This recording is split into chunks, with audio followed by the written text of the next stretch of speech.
Let's see. Birdie, can you hear me? You're my audio. My guy in the back of the room out there. Let's see if you can hear me all right. That looks like I'm getting a good level there. Yep. Let's see what he says. All right. Welcome to the live stream. I assume you can hear me.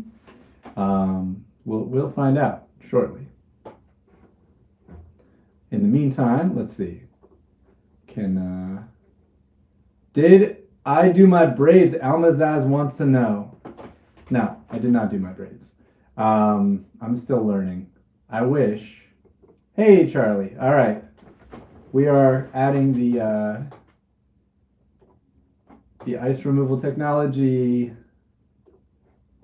hence the fire.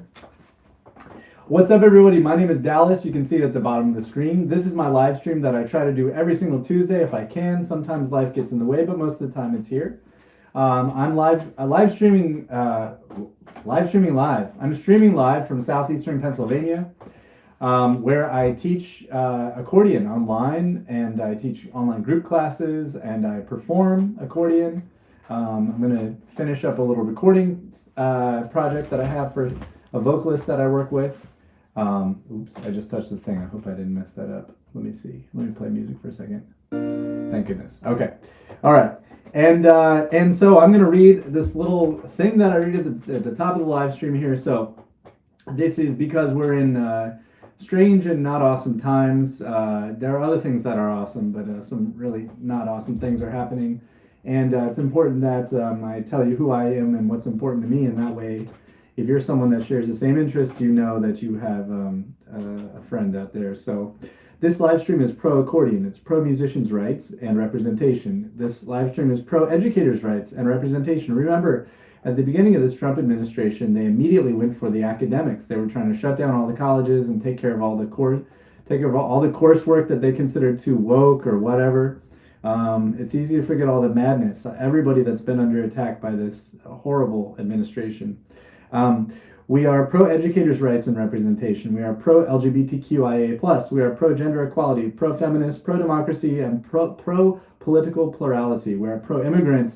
My grandparents are immigrants from Scotland, and my great-grandparents are immigrants from Italy and Sweden. We are pro-immigration. The music that we play on this live stream is everybody in this dang country is an immigrant. It's only about 250 years old. Not that long. What is up? How are you going to hate people because of the color of their skin or their immigration status? Absolutely insane. It makes the world more beautiful. There's enough to go around. We are a nation of immigrants, the United States. We are anti-fascist and anti-white supremacist. We are anti-war. We're anti-genocide of the Palestinian people, and we are anti-Semitic or pro-Semitic. We are pro-public funding for the arts, pro-public education, pro-educators, pro-academia, pro-university, junior college, pro-education in general. And at the end of this live stream, we'll be going on to chapter 4 of the book club. That's my deal. If that's provocative to you, I'm sorry. You might want to find a different place. And if that is soothing or sympathetic to you, you're welcome here. We must stick together and be active and activate and speak our minds, speak our truth, and protect each other. Okay, so my name is Dallas. On this live stream, which is going to last about 2 hours long, I'm going to open with a little bit of updates on my teaching and my life, which is pretty fun. And then, let's see, I have my outline here. Then I'm going to talk about some odds and, then I'm going to talk about the Grammys. And then after that, I'm going to talk about some odds and ends and some fun things, a couple of things to share with you guys. And then we're going to check out some recent releases for accordion stuff and other music stuff that I think is really cool that I want to share and just spend some time listening to. And then we'll wrap up the live stream covering the 4th chapter of this absolutely amazing book that is, I haven't met a single person that hasn't cracked this book and said, oh my gosh, this book rules. This amazing book by Dr. Molly Gebrian, written for musicians by a musician, talking about the best ways to practice based on neuroscience and studies and research. It's a fantastic book. So I'm very excited to get into that today. All right, so I'll start off with some news and updates. Let's go over here. So the first thing I want to remind everybody and implore everybody to come to is come to Cinema USA if you can. SNIMA USA.com. Pardon me. We'll see if it loads. Here we go. Cinema USA, this is Jacques Mornay on the left, and Natalie Bouchek's on the right.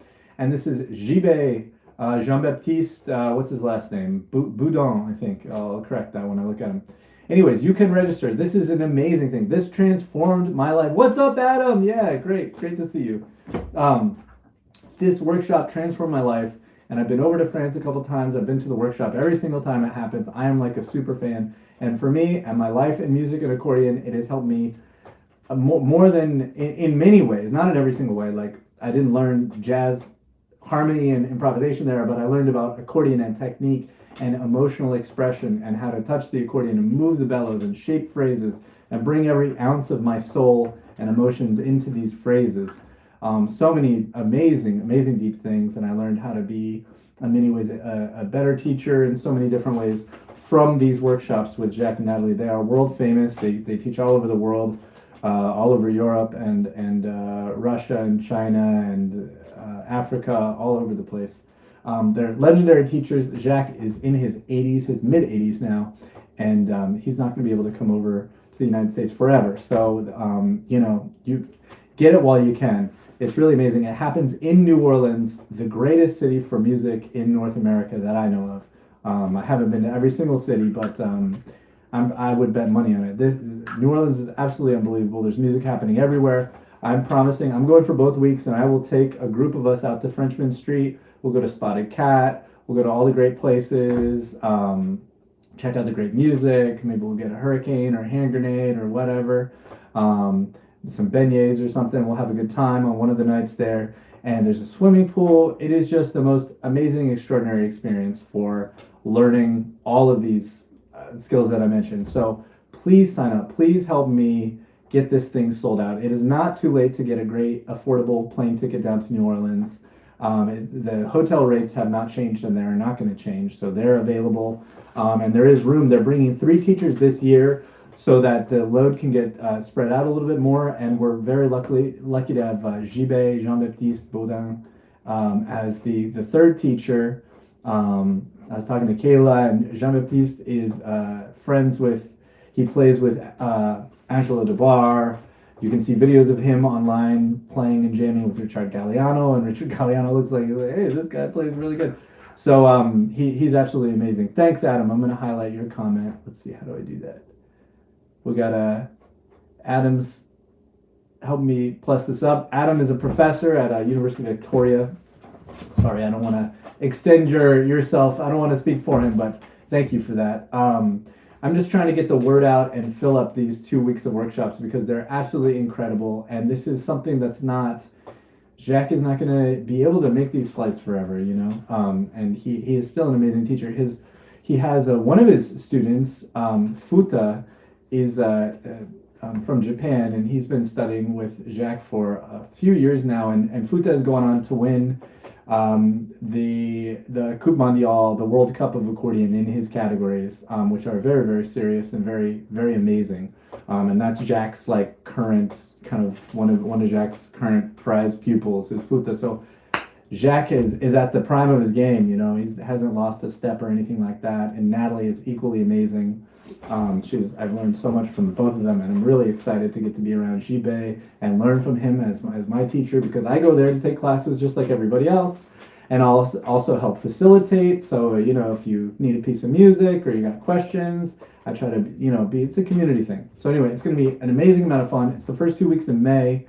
Please sign up. Please come. You will not regret it. It's really an amazing experience. So that's one thing. I wanted to show there's every week now, I've finally got a wonderful website that I love, that I'm not running away from or immediately thinking about remaking. And I wanted to show that I'm constantly having updates here. So speaking of cinema and the ideas of cinema, working with cinema, and Jack and Natalie really moved my study and my training to augment this whole, I kind of think of it as like a classical technique, but it's not about classical music. It's about the technique of making a beautiful sound and shaping phrases and taking music that I didn't write and that I'm not necessarily changing, but making those notes live, and the phrasing and the touch and all that, imbuing everything with emotionality that's incredibly profound and jaw-droppingly beautiful, and so many other things, and just the physics of the accordion, what it is, and what I should do with it, and how I should move the bellows, and all this sort of thing, and relaxation. And those, of course, when you have a moving experience that really changes your perspective and sets you in sort of a new pathway on your instrument. Me as a teacher, I want to start teaching it. So it came into being that through my own work and then trying to share this with my students, I started making these different courses. And basically, I'm just trying to show that I have some of these things that I sort of created. Here's one.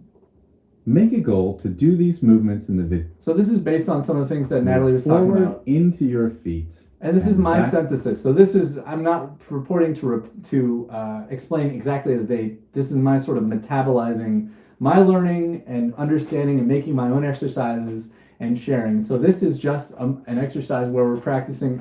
Natalie often talks about taking support. So grounding yourself, relaxing your body with your instrument, relieving tension, relaxing tension, and then making beautiful controlled sound and air and controlling that and using the body. She'll often tell you, come toward me while you're expressing that. And by golly, it works. It's really amazing. So this is one example, but I just want to show that I updated these. These are things that I made, I don't know, a couple of years ago. And I don't know, exercises of tension and release. I have a nice one that I basically ripped off from Jack's video about posture and positioning. This is really good. At the end, I talk about chair height and how to adjust your straps, and then I'm really proud of this. So at the end, I took these screenshots of accordion players that we love, and I showed how these things that Jack and Natalie codified and taught me, no one had ever, I'm not saying they're the only people to talk about it, but things like this. The bottom corner goes in your inner right thigh, the bellows hang off your left leg, and your left hand is curled around and relaxed like this. And so I like that I included this at the very end, that a bunch of musicians that I respect, Kat Klusevsek, Ksenia Sidorova, all these people, Art Van Dam, and who's the other guy, Tony Dannon, and anyway, Karen Tweed, they're all playing like this, It's like, why do they play with that? Because that's the best way. So I added a bunch more content, and that's available. You can find that on the website for as little as $20 a month, which gets you also access to a regular Monday group class.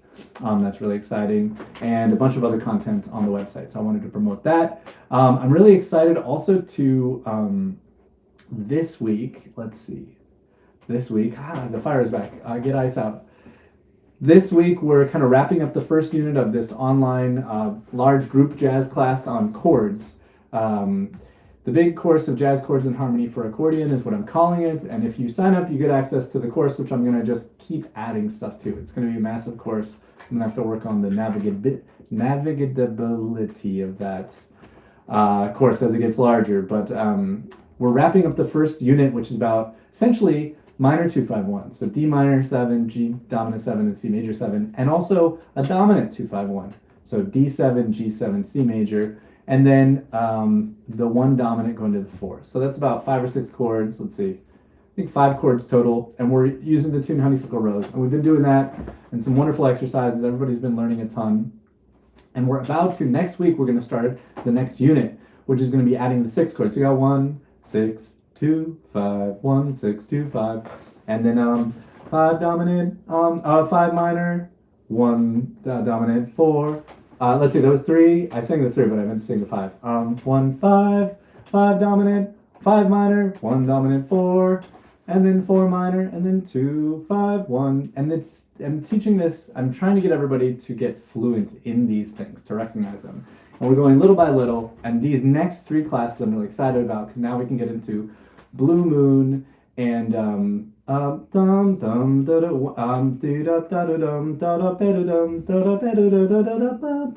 Just the Way You Look Tonight. Sorry, I have to sing all the melody to get to where they say the name of the song. Blue Moon, Just the Way You Look Tonight, which is a beautiful tune that's all 1-6-2-5s and then moves up to the key of the minor third and does 1-6-2-5 there. So we'll talk about key centers, and we're going to talk about I've Got Rhythm, and we're going to talk about the dominant cycle, which in the dominant cycle we can start looking at some other tunes like Sweet Georgia Brown and some other ones that kind of move around. What's it called? Nice Work If You Can Get It also starts there on the 3 dominant to 6 dominant to 2 dominant to 5 to 1. So these things that are kind of commonplace vocabulary, harmonic vocabulary, and we're learning to learn to hear this and to write it, to understand it, especially learn it in the nervous system. So I'm really excited to share that. And that's kind of my update, I think. Yeah, that's about it, really. Okay, so that's it for that section. Now, let's talk about the Grammys. The Grammys were on Sunday. Did anybody out there watch them? I watched them because a friend of mine had a Grammy party. So we went, and I dressed up like Willie Nelson, and that's why I have my hair in braids. I don't have my Willie Nelson. It's a very easy costume for me to pull off. Just put on a cowboy shirt, pair of blue jeans, red bandana, braid your hair, boom, you're Willie Nelson. It's that easy. I have like a really cool like fringe brown like leather fringe jacket with like all the cowboy fringes coming off. Anyways, so we watched it. Let's see. Oh yeah, I guess they are. Birdie says MAGA is pissed off about the political speeches. I wanted to mention that too. We may as well start with that. Bad Bunny mentioned Ice Out. He's Puerto Rican, and I live in a neighborhood with a lot of Puerto Rican people here, Puerto Rican citizens who are also U.S. citizens as well. And I don't know. It's a big. I hear Bad Bunny coming out of loud stereos in cars down my street all the time. But we did an episode on Puerto Rico and Bad Bunny a couple months ago, and we learned a little bit about Bad Bunny and his new album and all that kind of stuff.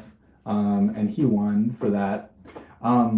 There are some categories that, like most of the Grammys, I don't see myself reflected in that music because it's not the music that I listen to for pleasure. It's not like I don't like pop music, but I don't know. I don't necessarily love all of today's pop music. Kendrick Lamar won. Yeah, I don't know. You can find out who won. Billie Eilish, she won. But there are other Grammys that are for instrumental music. Charlie, talking about Justin Bieber. Yeah, that was crazy. I wondered about that. So Justin Bieber performed in just his boxer shorts and socks, I think. So shirtless, pantsless, just boxer shorts. He did like a looping thing where he had like a little computer, or like drum pad thing, and himself and his guitar, and he did these loops and then he just sang, and I agree with you, Charlie. I didn't get anything from that. It did kind of make me reflect on, is this a statement about his stardom? And he's supposedly in, there was a lot of stuff around the Diddy stuff with him, which would be horrific and awful. He was a victim. That's really, really sad. So I don't know. I mean, he's somebody who's a child star who grew up in celebrity. And he was one of the first YouTube stars, really from the beginning, from getting really early popularity on YouTube and then turning that into a career. It was really interesting also that how much of this music is. I haven't checked in with the Grammys in a few years, maybe 10 years since I've kind of paid attention. So it was interesting to go in and go okay, this is a kind of music that's not really how I find myself in music. It's also I like the Oscars, but I feel like I can connect with the Oscars a lot more than I can the Grammys. The Grammys just seem so corporately reverential. It's such an industry thing, and I just feel like the way we get music is so hyper mediated, what these kind of mega conglomerates will play as pop tunes. It seems all so controlled, There are other acts that make it through. I did get Perplexity to give me the winners. Let's see. Let me see if I can find this here. Let me go to my Perplexity. Do you guys know about Perplexity? It is a search engine that is AI powered that I use now and then. It's good at doing kind of simple research for you, better than Google is, and it doesn't cost any money. So I just asked it. I said, "Hey, tell me give me a list of the instrumental category winners for the most recent Grammys. I want to talk about them today." So here's one that's fun that I had actually heard before. This came into my awareness. Let's see. Let me change this to a different browser. One moment. This is video game music, and this one won an award.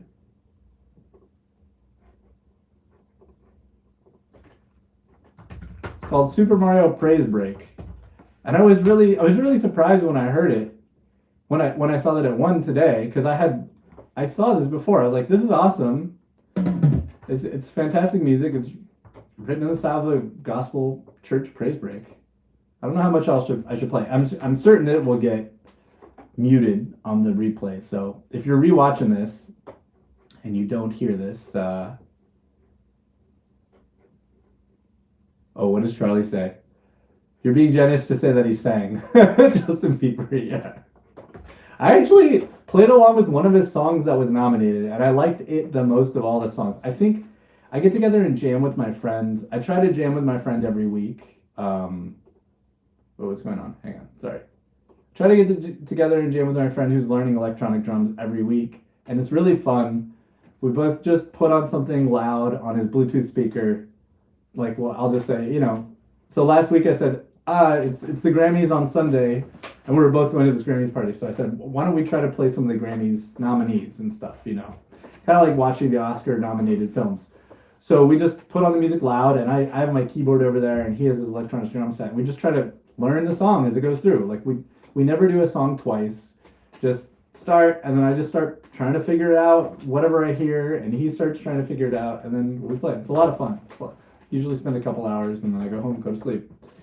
But one of them, we did all the best song nominees, because that was the easiest to find. And I liked, of all the songs on there, I preferred Justin Bieber's song to all of the others, which is not saying very much. Anyways, okay, so let's check out this Super Mario Praise Break, which this one, what award did this win? This one, the category of arrangement or instrumental or a cappella. So this one basically best arrangement award in this year's Grammys.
All right. Sorry, that's an abrupt cut there. Sorry. What are they called? The 8-bit big band. Amazing. I looked up the production. I was like, okay, where is this band based? You know, I was trying to figure it out, and it looks like they're in New York City.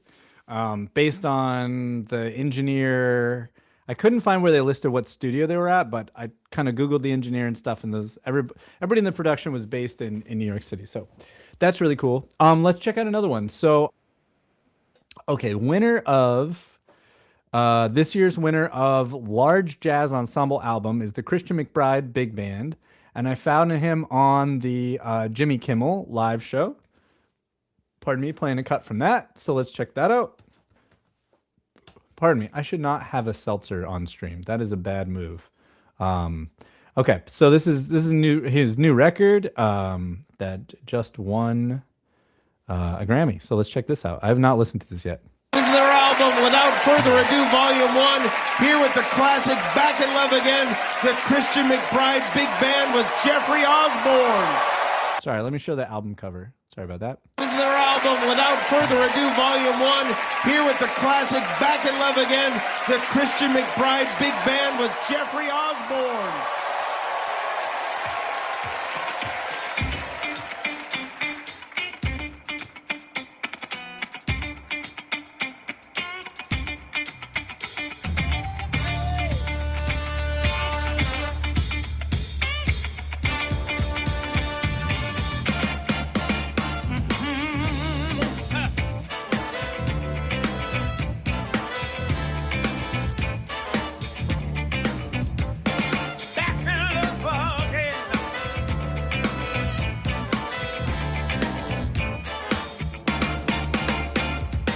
Every time I move, I lose. When I look somewhere, and every time I turn around, back in love, I get mixed emotion.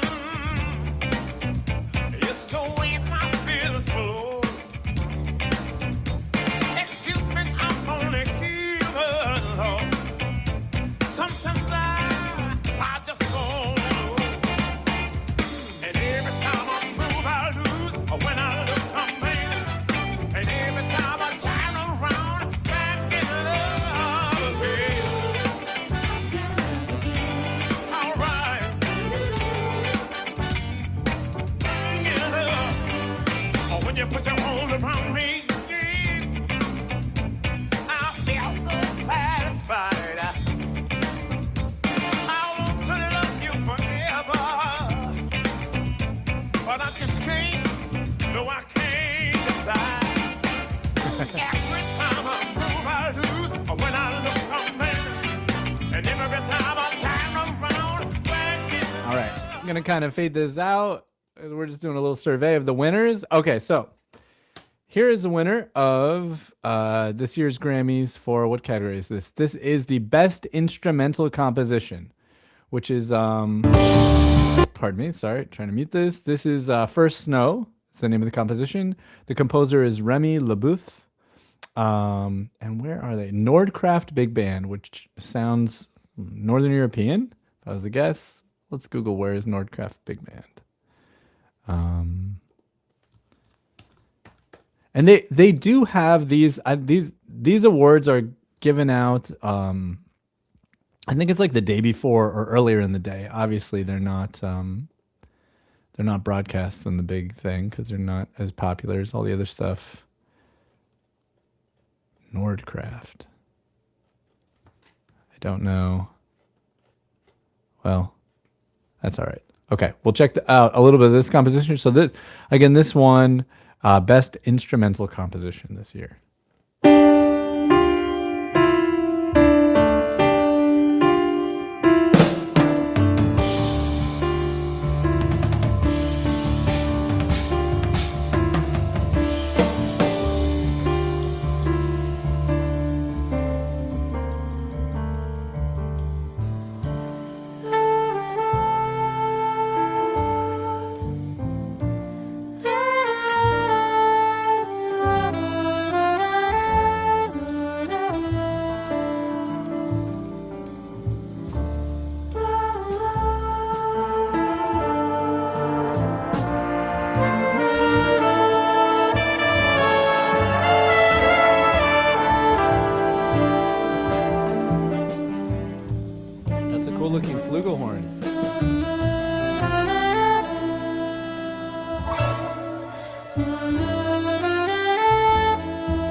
this out. Sorry, no offense, alto solo. Man, I'm trying to think of that English trumpet player who's an arranger, big band arranger, like for WDVR, big band. I can't think of his name. Anyways, it reminds me of that, especially the way the vocalist is in there with the main melody, soprano vocal line with the main melody, really pretty, and similar kind of harmonies. All right, we'll check out a couple more. So this one I did listen to ahead of time. So this Arkai, and then the song is called Bright Side. The band is called Arkai. I think I'm saying that right. They won Contemporary Instrumental Album. And to me, this feels like TikTok. Like this feels like such a not my generation. No offense. I just kind of describing like it feels very like, oh, okay, cool. So anyway, we'll check a little bit of this. I'm sure that this will be muted on replay. So I'm sorry if you're listening to this after the fact. And if you're catching the replay of this stream, skip forward if it goes silent, because that's what the algorithms do. Let me make sure. Okay, over here, you guys can see that? Yes. Okay, cool.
Okay, so that's a little smooth for me. It's a little smooth classical for my taste, a little elevator music, but my thing isn't everybody's thing, and vice versa. Let's see. There are some more jazz winners. Yo-Yo Ma won for Best Classical Instrumental Solo. Let's see. Here's one more that I wanted to check out. What is this?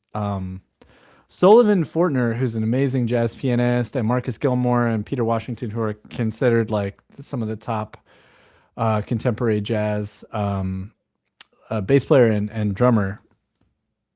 Marcus Gilmore is a drummer, and Peter Washington's a bass player. But they also won for their trio. I won't pull that up, but I am curious to hear what this is. So this is Alan Pearson and Alarm Will Sound won for the Best Chamber Small Ensemble Performance this year, and this is on None Such, so I'm certain that this will get muted, but let's listen to a little tiny bit of it. I want to hear what it sounds like. It just says, okay, Dennehy Land of Winter, pardon me. I guess it's the whole movement.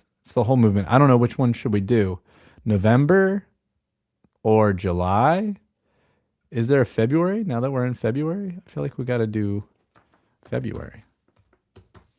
Let's see if there's a February.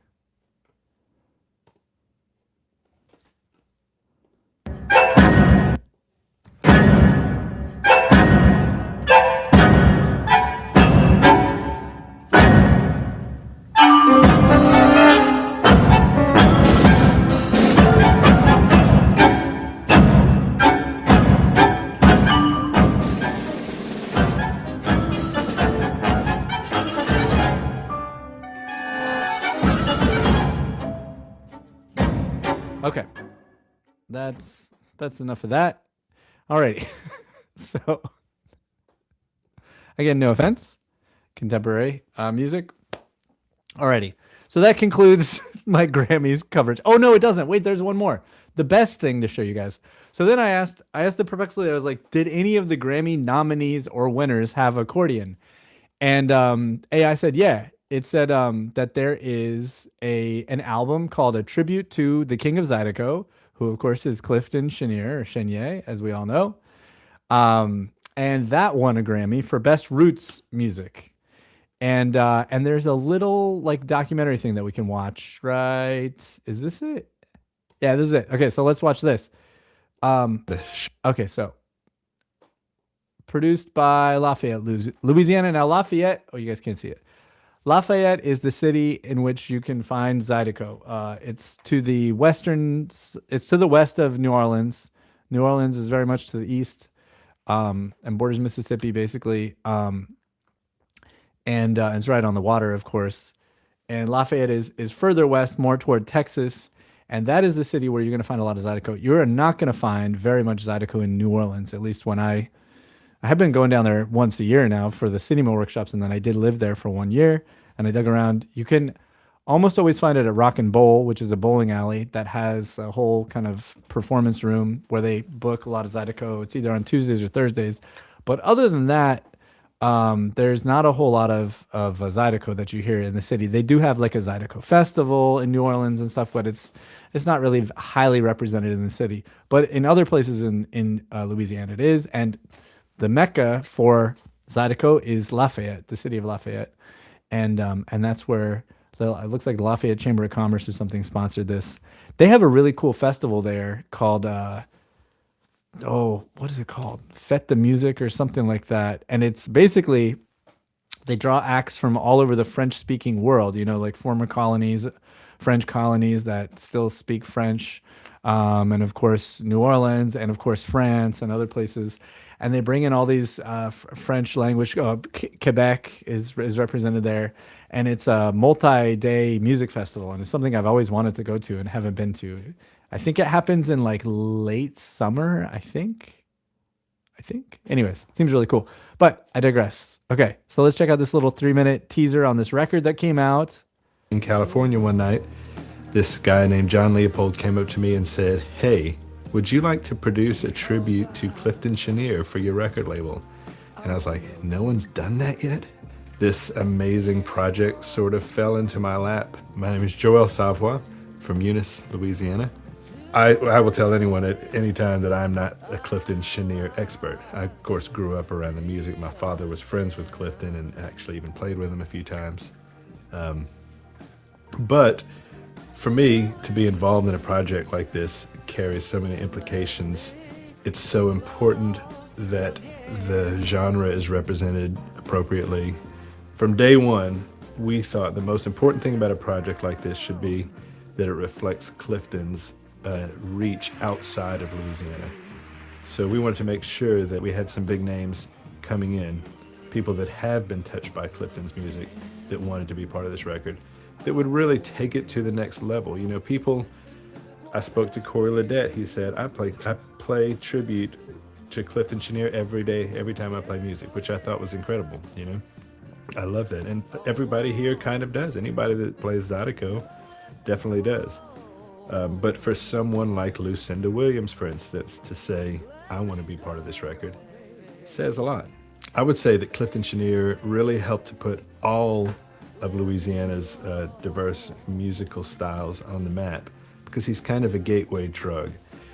You hear this music, this French blues with an accordion, and you're like, what in the heck is that? We're all so used to it. It's normal for us, but someone from outside of the state hears this, and then they get into, what is it? I need to hear more of that music. Like, you want to dance, you want to scream, you want to cry, you want to laugh, everything. You just want to be part of this music. And you come to Louisiana, or you start reading about or listening to the origins of this music. And then you find it, then you're like, why is it in French? And you just dive in and you go down, you do this deep dive on Louisiana. I would say Clifton's music is very accessible it catches the ear because it's so different, yet it sounds so familiar because we're all used to hearing blues. But you see that it's in French, or you hear that it's in French, and you realize there's an accordion playing it. It's still somehow more accessible than early Cajun music or other early styles of Zydeco music. And I think the fact that it's pulled so many people's interest into Louisiana makes him hugely important for Louisiana. Everyone here has been influenced by Clifton Chenier. Cajun, jazz, blues, Zydeco, all of this, not just Zydeco. Every accordion player loves Clifton's playing. And I've never heard of any project that took a lot of Zydeco musicians and combined them for one greater purpose, to pay tribute to this guy. I've never heard of anything like that happening. So all of these things together just made this project so important and special. And I'm just very proud to be part of it and very happy with the way it turned out.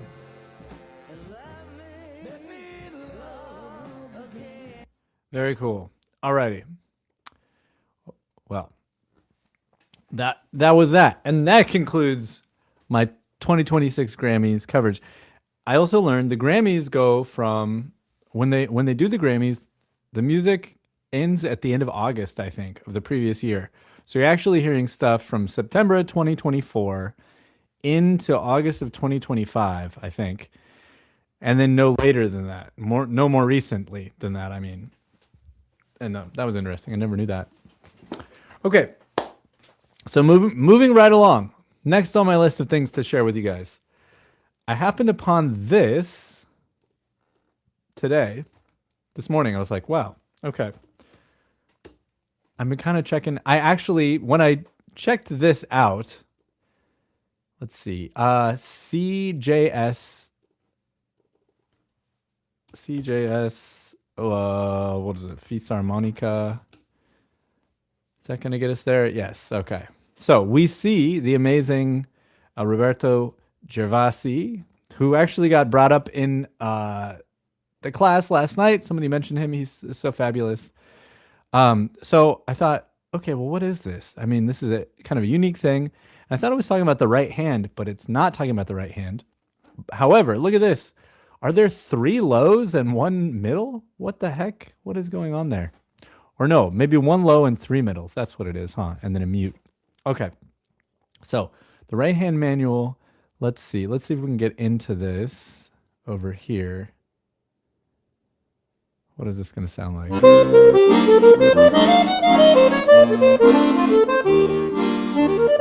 Sorry. There you go.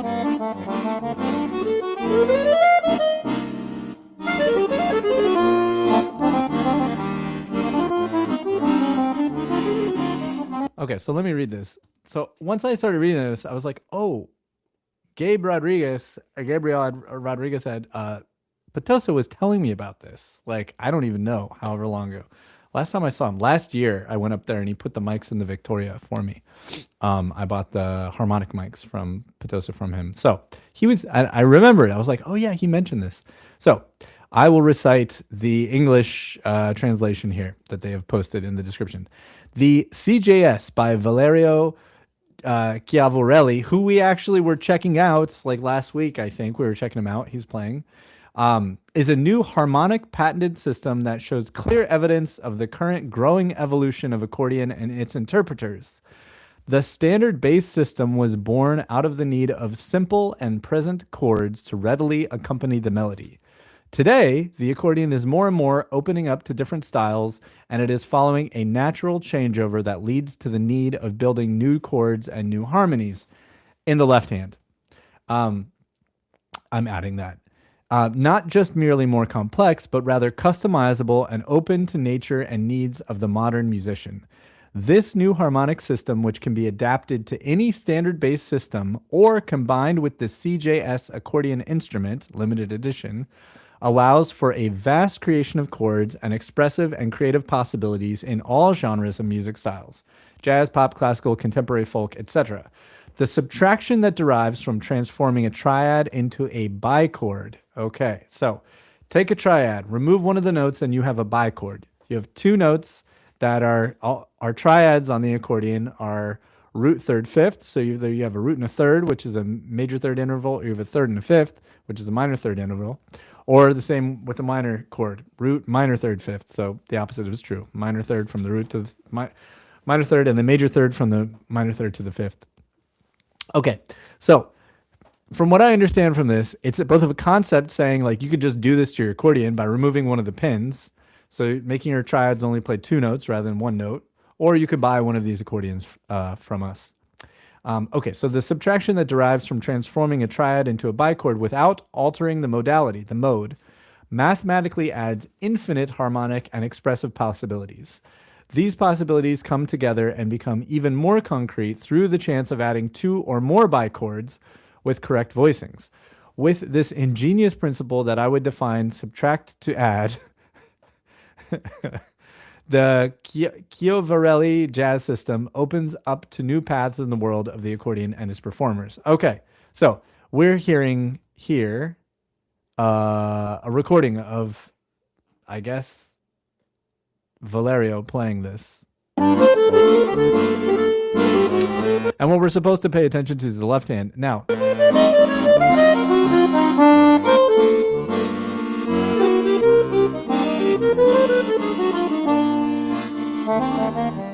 when I went to the website, I was expecting to immediately see like a lot of, let's see if I can translate this. Let's see. Let me translate the whole website from Italian to English. I was expecting to see like a bunch of descriptions of and diagrams of like how this works and all that sort of stuff. And I had to really hunt around to find stuff, but I did, and I want to show it to you because I think this is cool. So the idea is that the left hand is going to play, your buttons are going to give you two notes, and you're going to stack those two notes. So by stacking two notes instead of three notes, you get a lot more options. So this is what we have to look at. Oh wait, no, this is buying the book. I just want to look at the book. So if I go over here, we can we see it? Yeah. So it's not the highest fidelity, but so there, I can't read any of this Italian. I don't know. I don't even know what they're doing here, but okay. So they're getting into like where it's working. So these are the, different ranges. So this is from E to E and E to E and E to E. So this is if you have low E, this is, if you have low A, this is if you have low C, accordion. And so they're showing you octaves of what happens here. And then they're getting into what happens if you play the chord buttons. So if I played, let's see, I'm trying to look at this. Okay, this is the standard, I think, what you get if you play those chord buttons. And then now they're showing you let's see. So if we combined these, like this, here's your C major 9.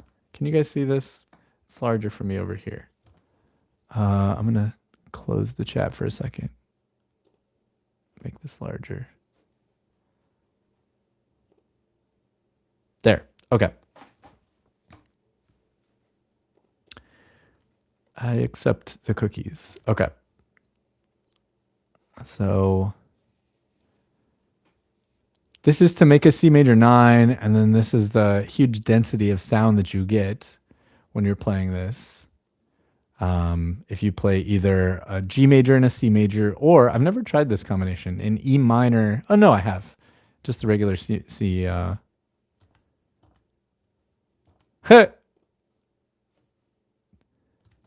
peanut gallery over here. I'm just kidding, guys. Okay. So this is, all right, this is all standard stuff. So wait, I thought this was going to be like showing the bichord thing, but this is not showing the bichord thing yet. Are we going to get to the bichord thing? Not yet.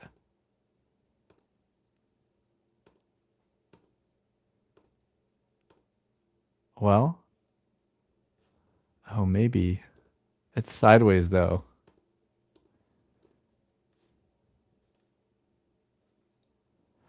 Darn that dream.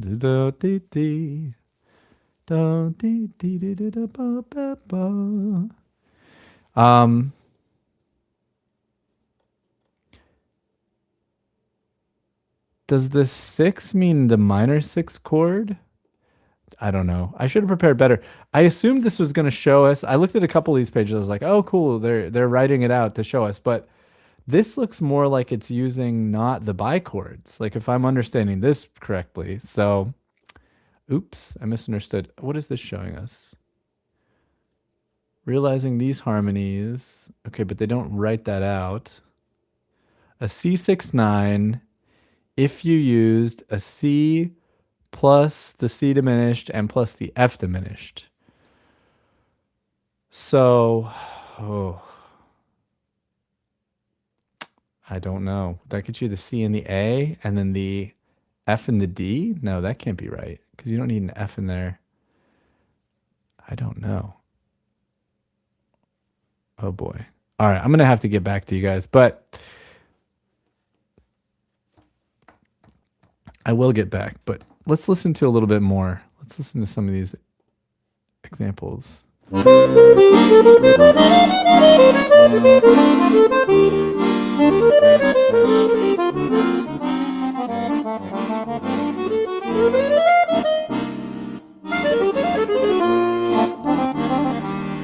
I don't really hear the difference yet between if this is a bichordal system.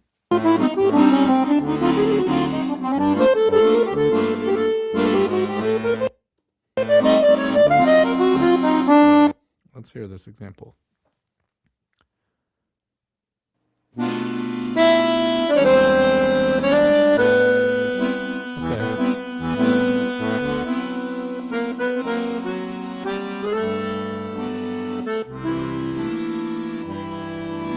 I think, to respond to Ed's comment, this reminds me of the quint converter, and that the quint converter it's pretty much universally described as like the worst. No disrespect to for whom that is your system, but it's like it is the least popular one. And it was invented.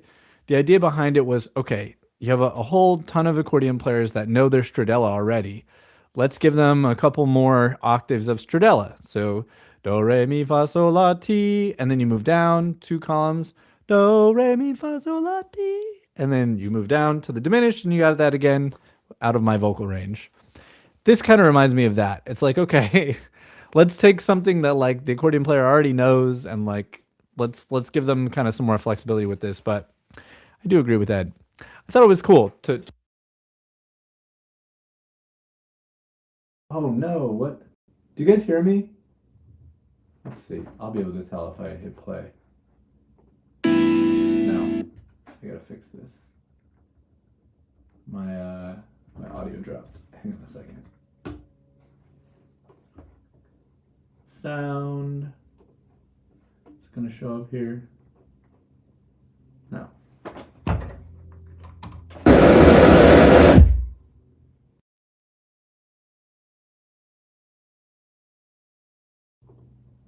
Yes. Okay.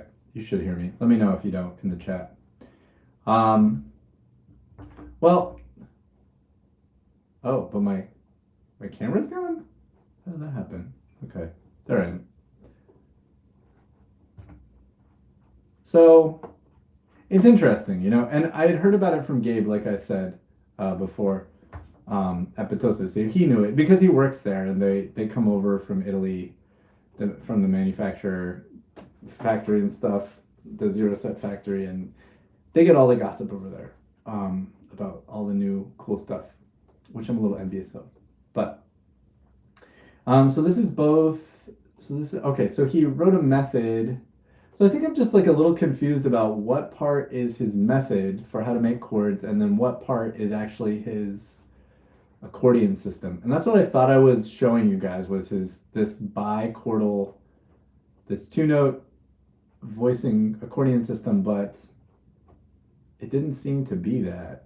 Let's see. This looked like this is just, although I don't know, it must be. I don't know. Anyway, we'll keep going.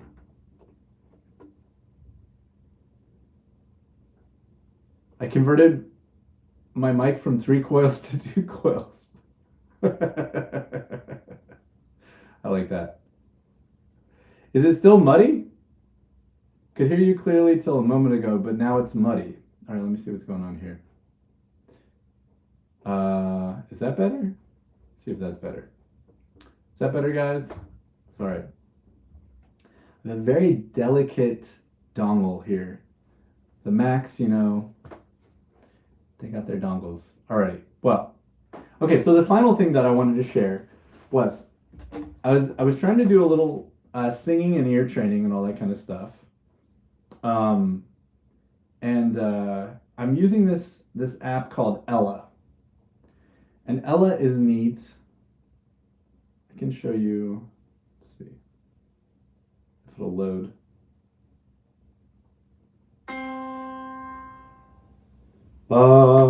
Okay. That meter on the screen.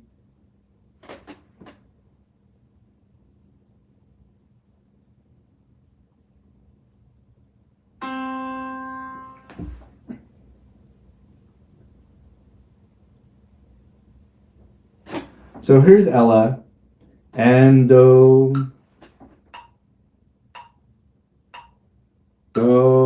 re, mi, fa, sol, fa, mi, re, do. Okay, and then I get a score. Apparently, despite all those little dips of my voice, you can see where it looks like an EKG. I still got 90% on my intonation, and yeah, the intervals were only 76%. It's cool, those, and you get, obviously you're looking at it, you're not holding it away from you. But so I was looking at that, I was looking at my intonation, I was like, okay, because my intonation was actually normally in like the low 80s, according to this thing. I'm like, and I'm noticing that certain things, I want to be singing the solfege for ear training, because that's really powerful. When you name, it works, it's the best.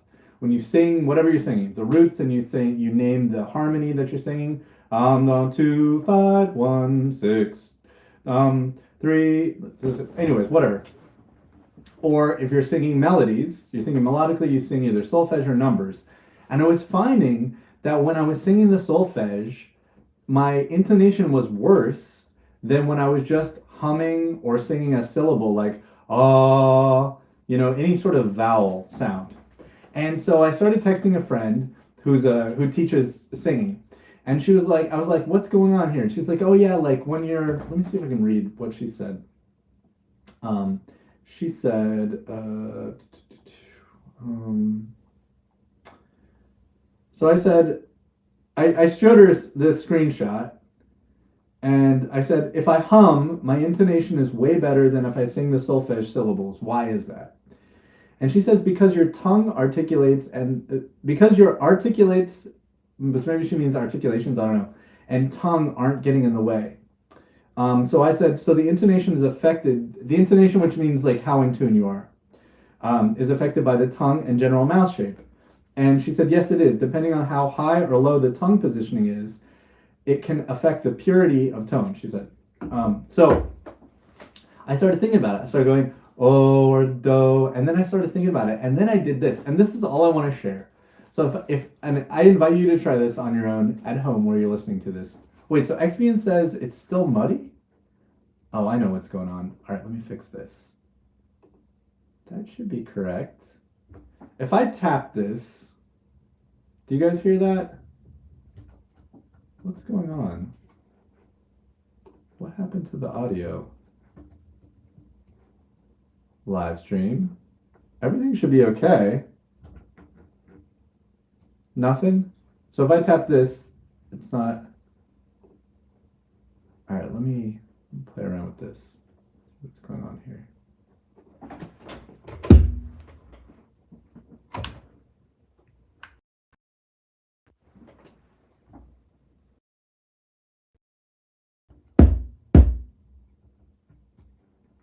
It's probably picking up from my laptop and not. Let's see here. Or Anything here?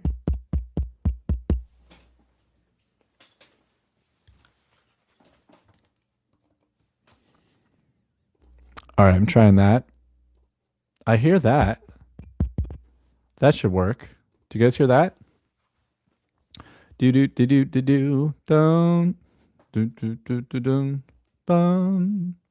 Fixed. Okay. Now let me see if I can figure out what it was going on over here. So over here, the loop back. Is it working now? Go to loop back. You guys should hear that. Let me know again, Birdie, please. Or XPN. Now I'm good. Still? Do you hear that tap? Tap, tap, tap, tap. Let me know. All right. Sorry for that interruption. So, all right.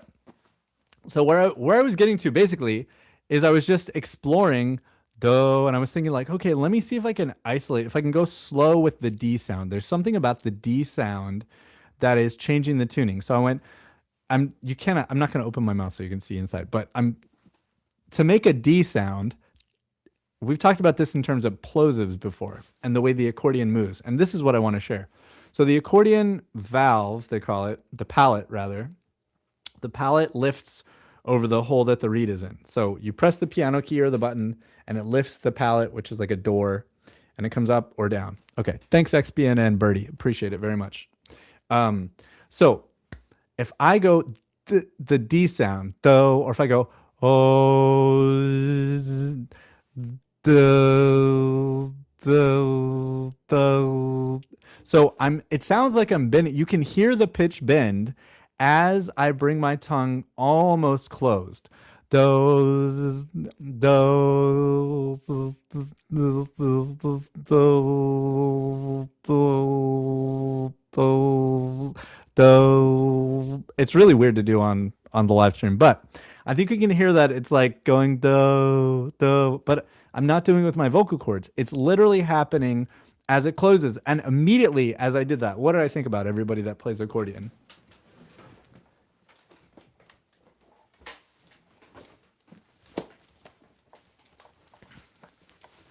I thought about this. I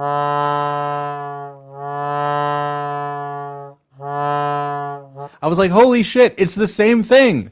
It's the same thing as happening on the accordion. As I get the accordion palette, almost closed, the pitch changes just like it does in my mouth.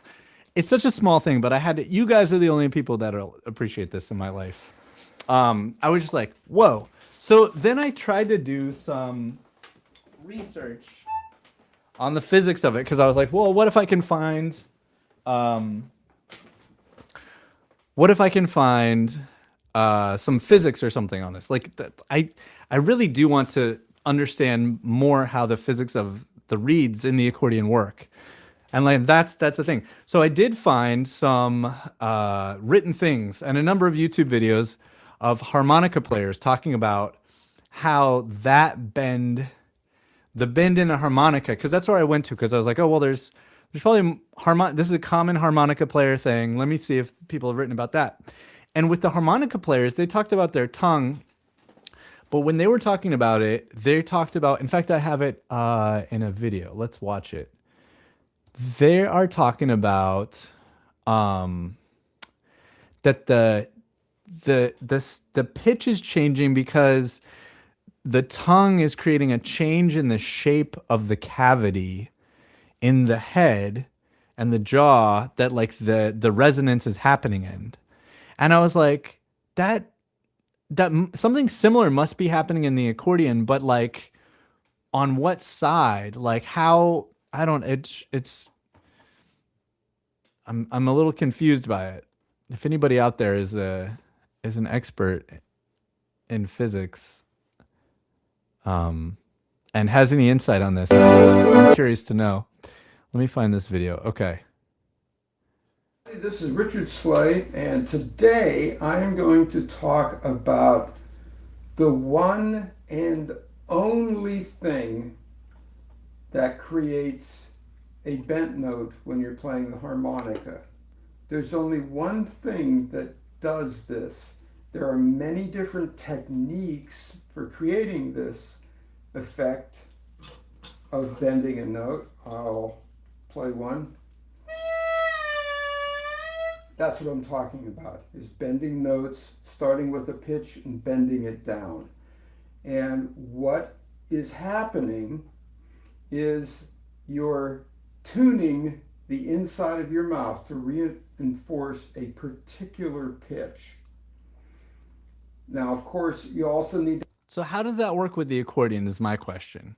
I'm trying to understand how, okay, I understand if I change my tongue shape, and the tongue in this sense is the same as the palate on the accordion, right? So we're changing the shape of how it, and then I'm just confused as to like, what is the outside of the harmonica as related to my accordion? What's the inside of my head? I don't know. I'm a little confused about it, but this is the thing that I've wondered about. And I feel like I have another clue now. The fact that I can do this with my tongue and get something similar. Also, I'm trying to figure out how I can say do without having that intonation thing. And I wonder if it's that I need to sort of, as I'm saying a plosive, like a D sound, or a G sound or whatever, I need to sort of adjust the rest of my kind of inner shape so that it kind of compensates. I don't know. It's kind of fun. But this app called Ella is made by the same people who make Chet. So let's see. Here's my page of ear training apps. And it's the blue one. Ella is the blue one there. And it's cool. And it's built just like Chet is, Ella is, except for you sing into it. And it's for sight singing. And sight singing is extraordinary. We have to sight sing.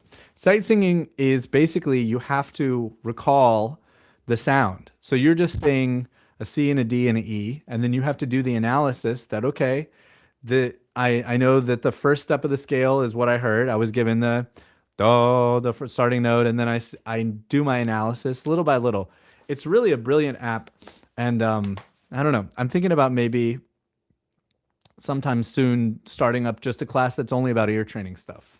I think that might be really cool and fun and be of interest to people. I will keep letting you guys know. All right, that's the other thing that I wanted to share in addition to the jazz bichord thing, which was a flop. I thought I had it prepared, guys, and I failed. Anyways, alrighty. So now next on the stream, I want to share some cool things that I found to listen to.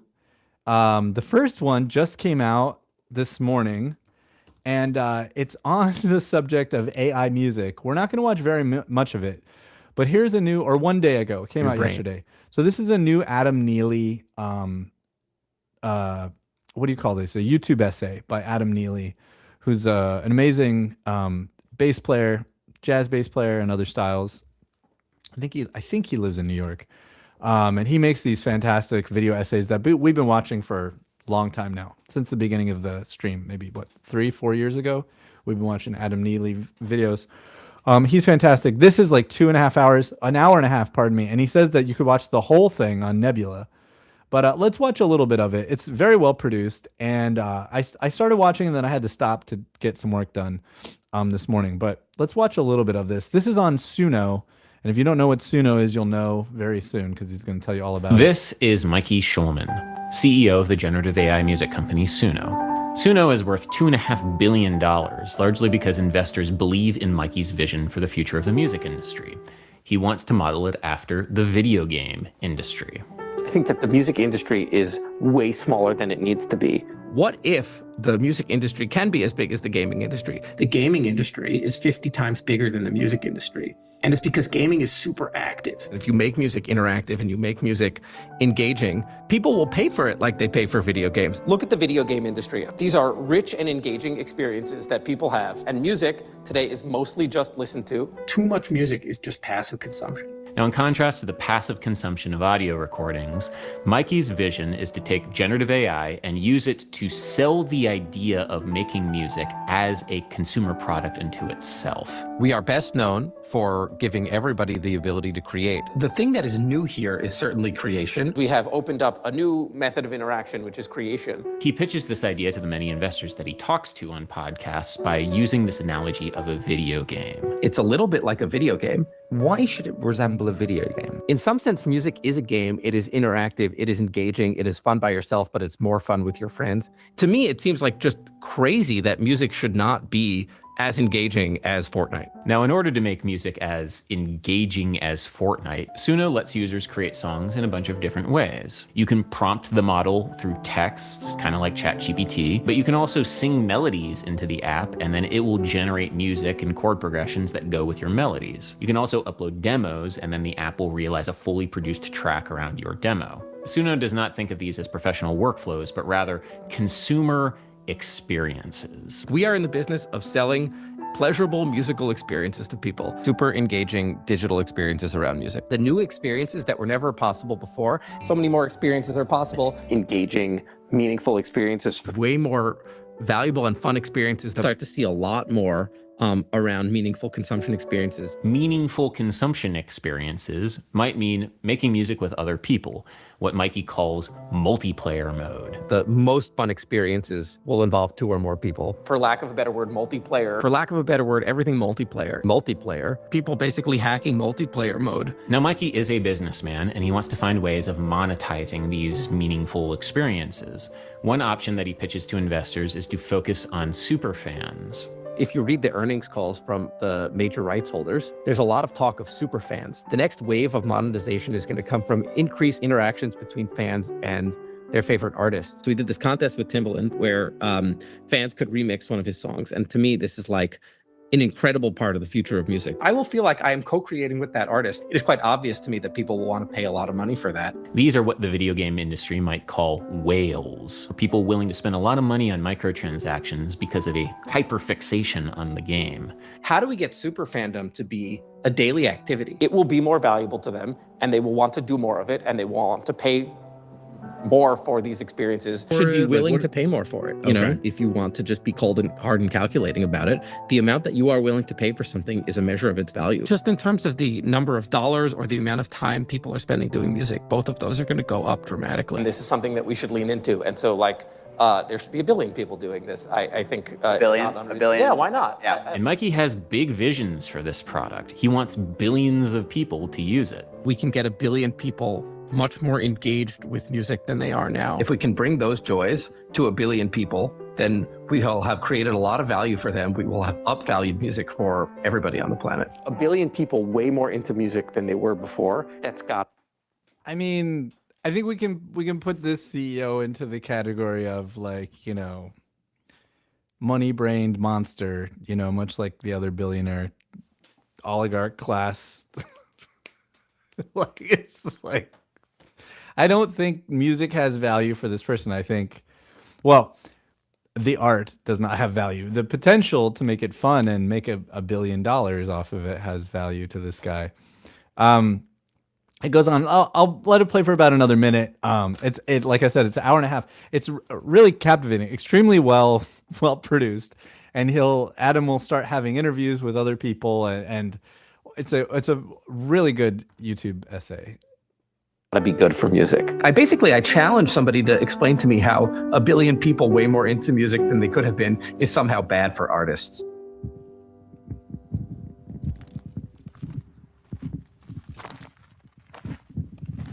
You're in Arizona.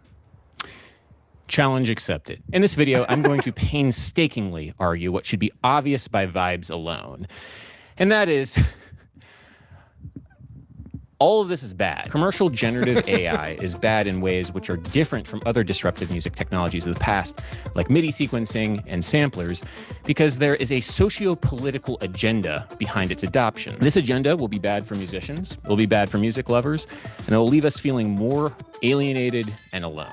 I should emphasize the fact that I don't have any beef with the technology of generative AI. I think people can do some really amazing things with it. I also don't think that people who use Suno are bad people. I think, you know, there can be great joy with the technology. I, for one, sometimes enjoy a good meaningful consumption experience. Meaningful consumption experiences. In fact, I'm kind of uninterested in the general culture war of pro-AI or anti-AI. Like any culture war, it's a distraction from the real war. The class war. You see, there is a class of techno-capitalists who are currently using generative AI as a means of wealth extraction. They do this by circumventing intellectual property laws. Yeah, we know that there are some copyrighted works in our training data. And then sell you back the gamified experience of making music. It's a little bit like a video game. Okay, I'm gonna pause it there. This is fascinating. You guys can find this on YouTube. It's Adam Neely, Suno AI Music and the Bad Future. You can watch the rest on your own. Yeah, in the chat. I couldn't agree more. Let's see, I'm trying to get Ed's comment up here. We saw Birdie's sociopathic agenda. Yeah, it really is. Yeah, man, it's creepy. Okay, well, this is good. I mean, we touched on Amy Nolte's. Oh, Kennedy with the sad emojis. I know, I know, it's gross. It's gross. It's like. Anyways, watch that. I'm gonna finish it up probably tomorrow morning. I'm about halfway through it, but it's very good, very, very good. Okay, so moving to stuff that's not quite such a bummer. Let's see. Let me go to my playlists. Here are cool things that came out between this week and last week that I thought would be cool to watch. Let's see. What do I have over here? Things that I thought were neat. Okay, we watched Charles Keeney. I think we watched him in that really cool dance piece. We'll watch a little bit of Charles here in something that just came out. It's like an art piece with some cellos. Music video for the track Respiration in Between Space and Time featured on Within Our Realm, new album from our trio Phonics. And Charles has a concert in Paris, France, on the 17th of March and the 18th of March. Okay.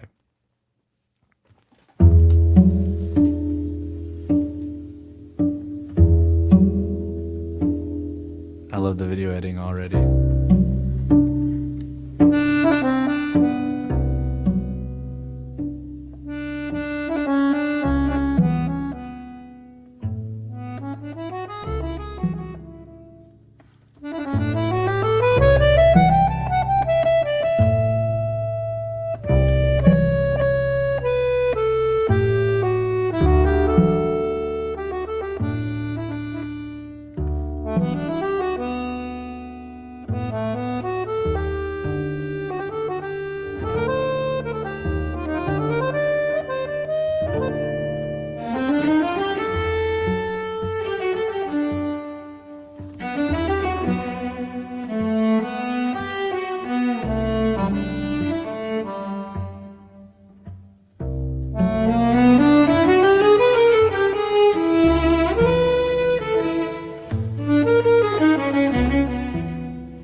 That's kind of mid piece, but that's a nice little morsel, amuse-bouche to sample there.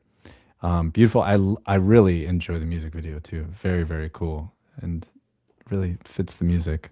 Okay, we'll watch that. Okay, so more stuff to check out. Here's a little bit of the Aconcagua.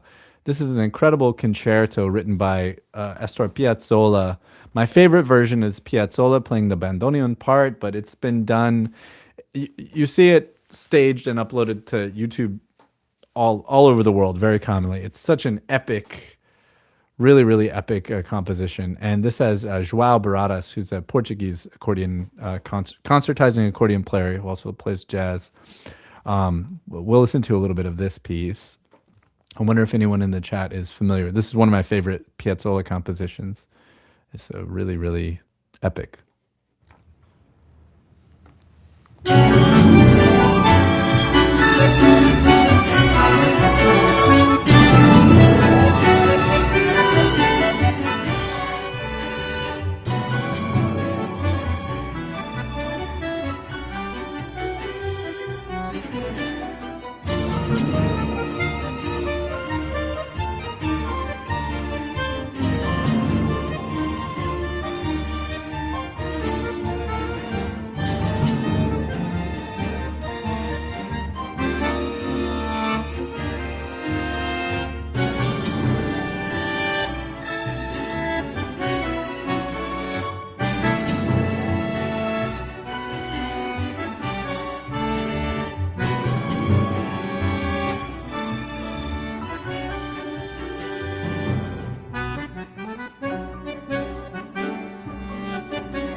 right.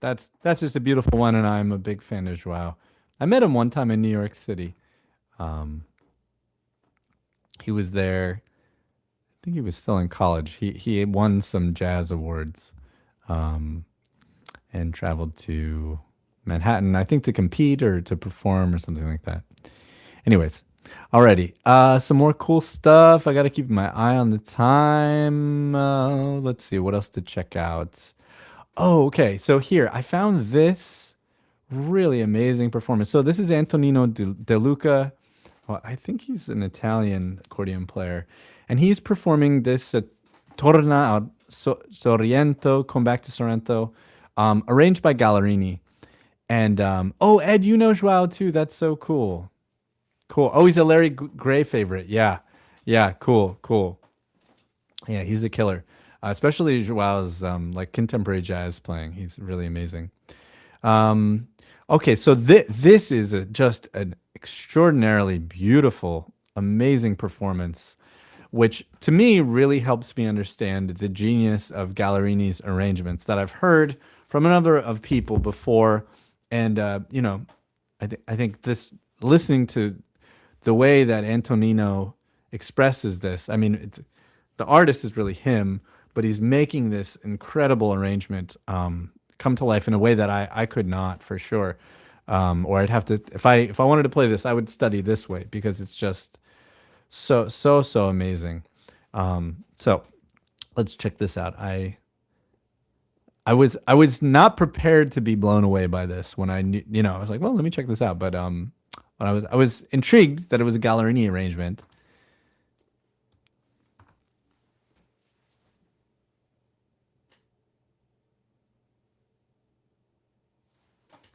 Is it muted? Sorry. False start. Try that again. There we go.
Cool harmonic move there.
fantastic. I have the same Bluetooth pedal. All right, let's check out a little bit of, let's see. No, that's the one we just saw. Let's do La Doncella dell'Accordion from, I think from Dominican Republic. I think that's what it is.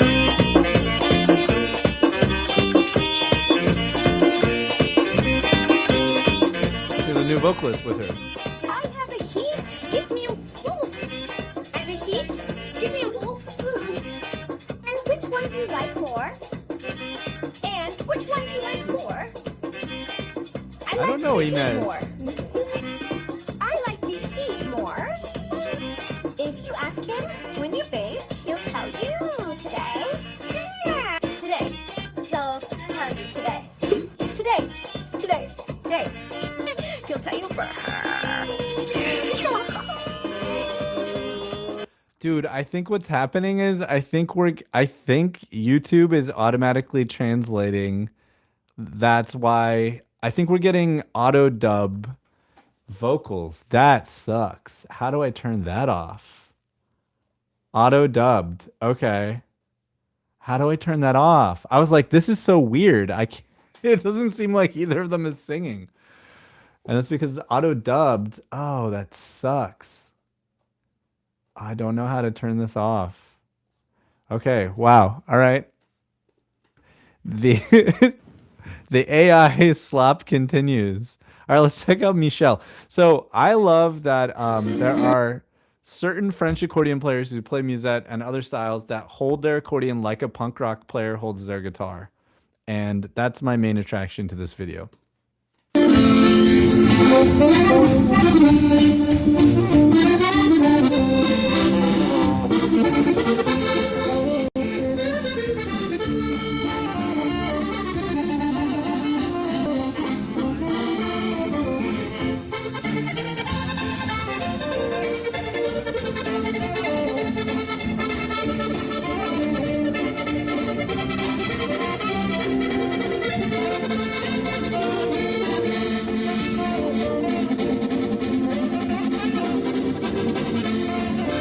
I'm gonna check that out, XPN. Thank you.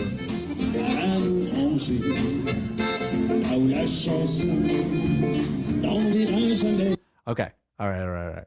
So these are kind of a few of the cool things that I found. Let's see. I wanted to watch a little bit of this one. So this channel, Un Blanc et Noir, he is a French pianist and somebody who posts these really fantastic, some of the best videos where he's not exactly teaching, but he's showing sort of like his etudes and like his exercises and then his own performance in learning to play Baroque music, which they call galant, the music of the galant, and this tradition of like partimenti, which we've talked about on the stream before. And he now, this is the first video on his channel where it's like, here's something that's deliberately for beginners exercises. And so this is kind of a longer video. We're not going to watch all of it, but I just wanted to watch some of it. A question. And he's funny and cynical and very online sort of personality. And he does really great production on his videos, really entertaining production as well. I lost the browser window. That's commonly asked by Baroque improv newbies and Partimento beginners is, where do I actually begin and how do I practice? I promise you that you're definitely doing nothing wrong if you spend a certain amount of your practice time with cadences, because cadences are among the crucial pillars of tonal language per se and contribute a lot to musical styles in general. Just think about it, each phrase you're gonna improvise or compose will be finished with a certain type of cadence, so it makes a lot of sense to know several different ones and to be able to pull them off in several different keys. So you gotta transpose, right? In this video, I want to concentrate on a handful of small but idiomatic cadential units and modulations, and I'm trying to show how to practice and connect them in a meaningful way. Another aspect of the video will be a very specific type of partimento that's sometimes referred to as cadence parcours, which is a partimento base that concentrates specifically on a certain cadential pattern that's being transposed via modulation procedures. So that's a super efficient exercise that teaches cadences and modulations at the same time. No, see.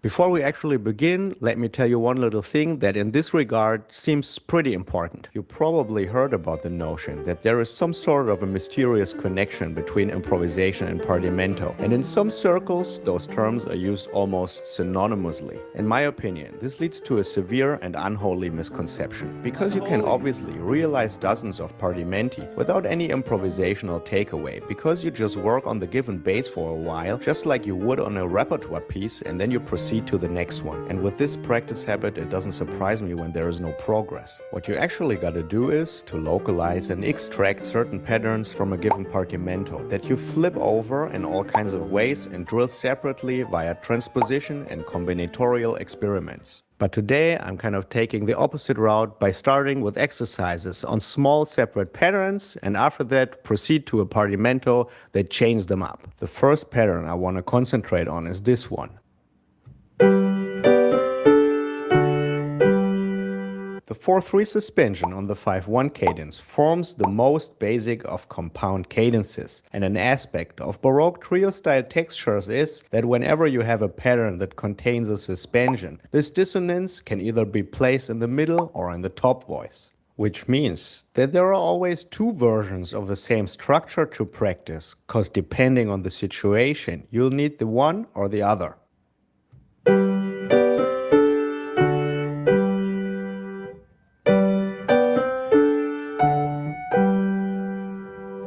And then you start transposing, which is not just about making yourself acquainted with several different keys and their accidentals, but especially to build up muscle memory and to ingrain the haptical sensation of playing such a pattern up to a degree.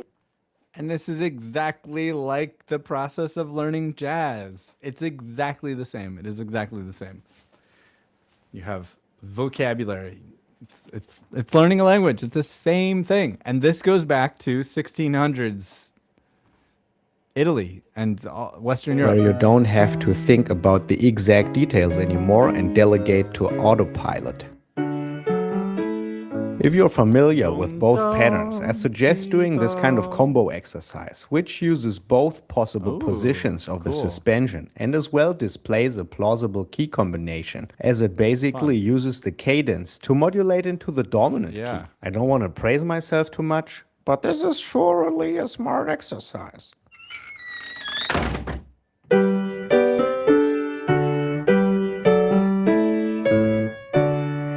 And vice versa.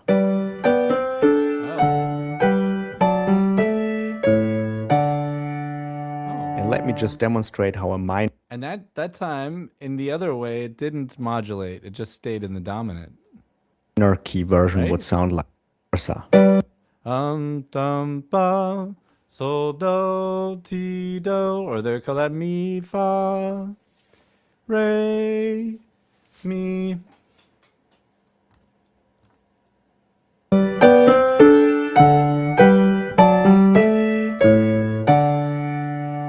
Let me just demonstrate how a minor key version would sound. Well, one more time. Oh, so okay, it does. They both transpose. Okay. Versa. Okay,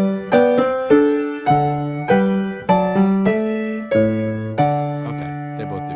And let me just demonstrate how a minor key version would sound like. Cool.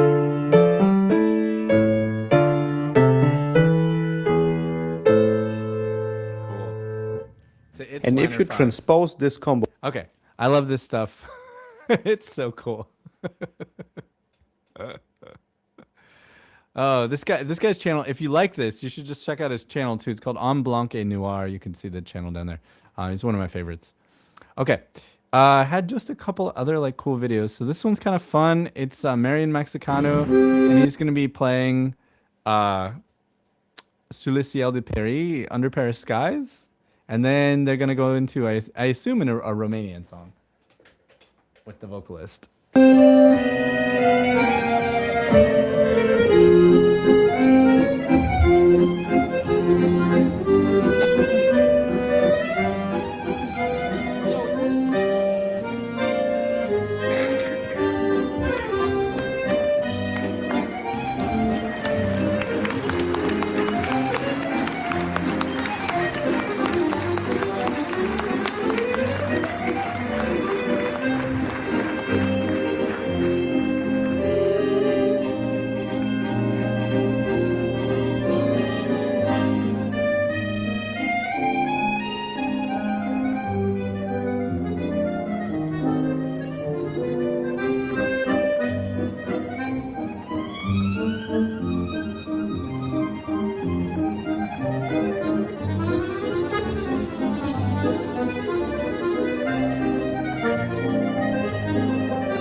watching the vocalist behind him, like seemingly so exasperated.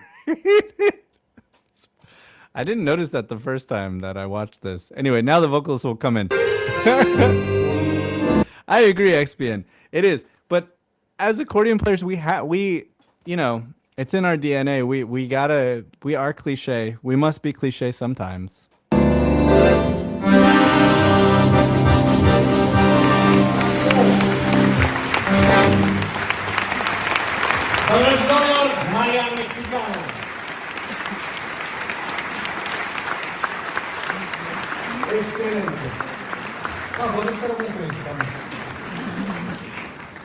N-am microfonul acum. Da, eu. N-am cuvinte de câte ori am fost împreună, am cântat împreună. Nu cred. Nu cred. Tu vorbești? Da. Nu știu, n-am văzut că n-ai microfon. Ați cântat împreună? Noi? Da. Spune de câte ori. De nenumărate ori. Am emoții și spun decât atât. Am renăscut pentru că sunt cu excelența mea pe aceeași scenă. Este un lucru măreț puțin spus. Sărut mâna, vă zic.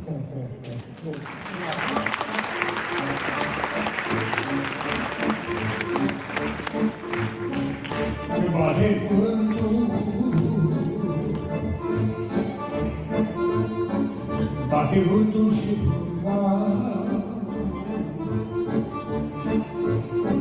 rău mă doare inima,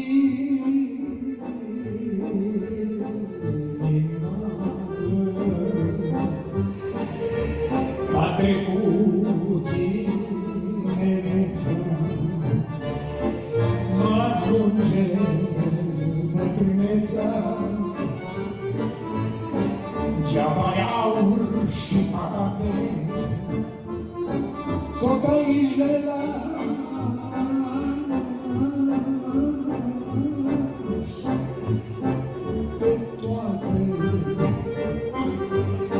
Și nu plânge după tine, de când te ai vrut bine. De-aia e bine să trăiești, să iubești și să o duci bine, că nimic nu iei cu tine, al focului sub care te uscă.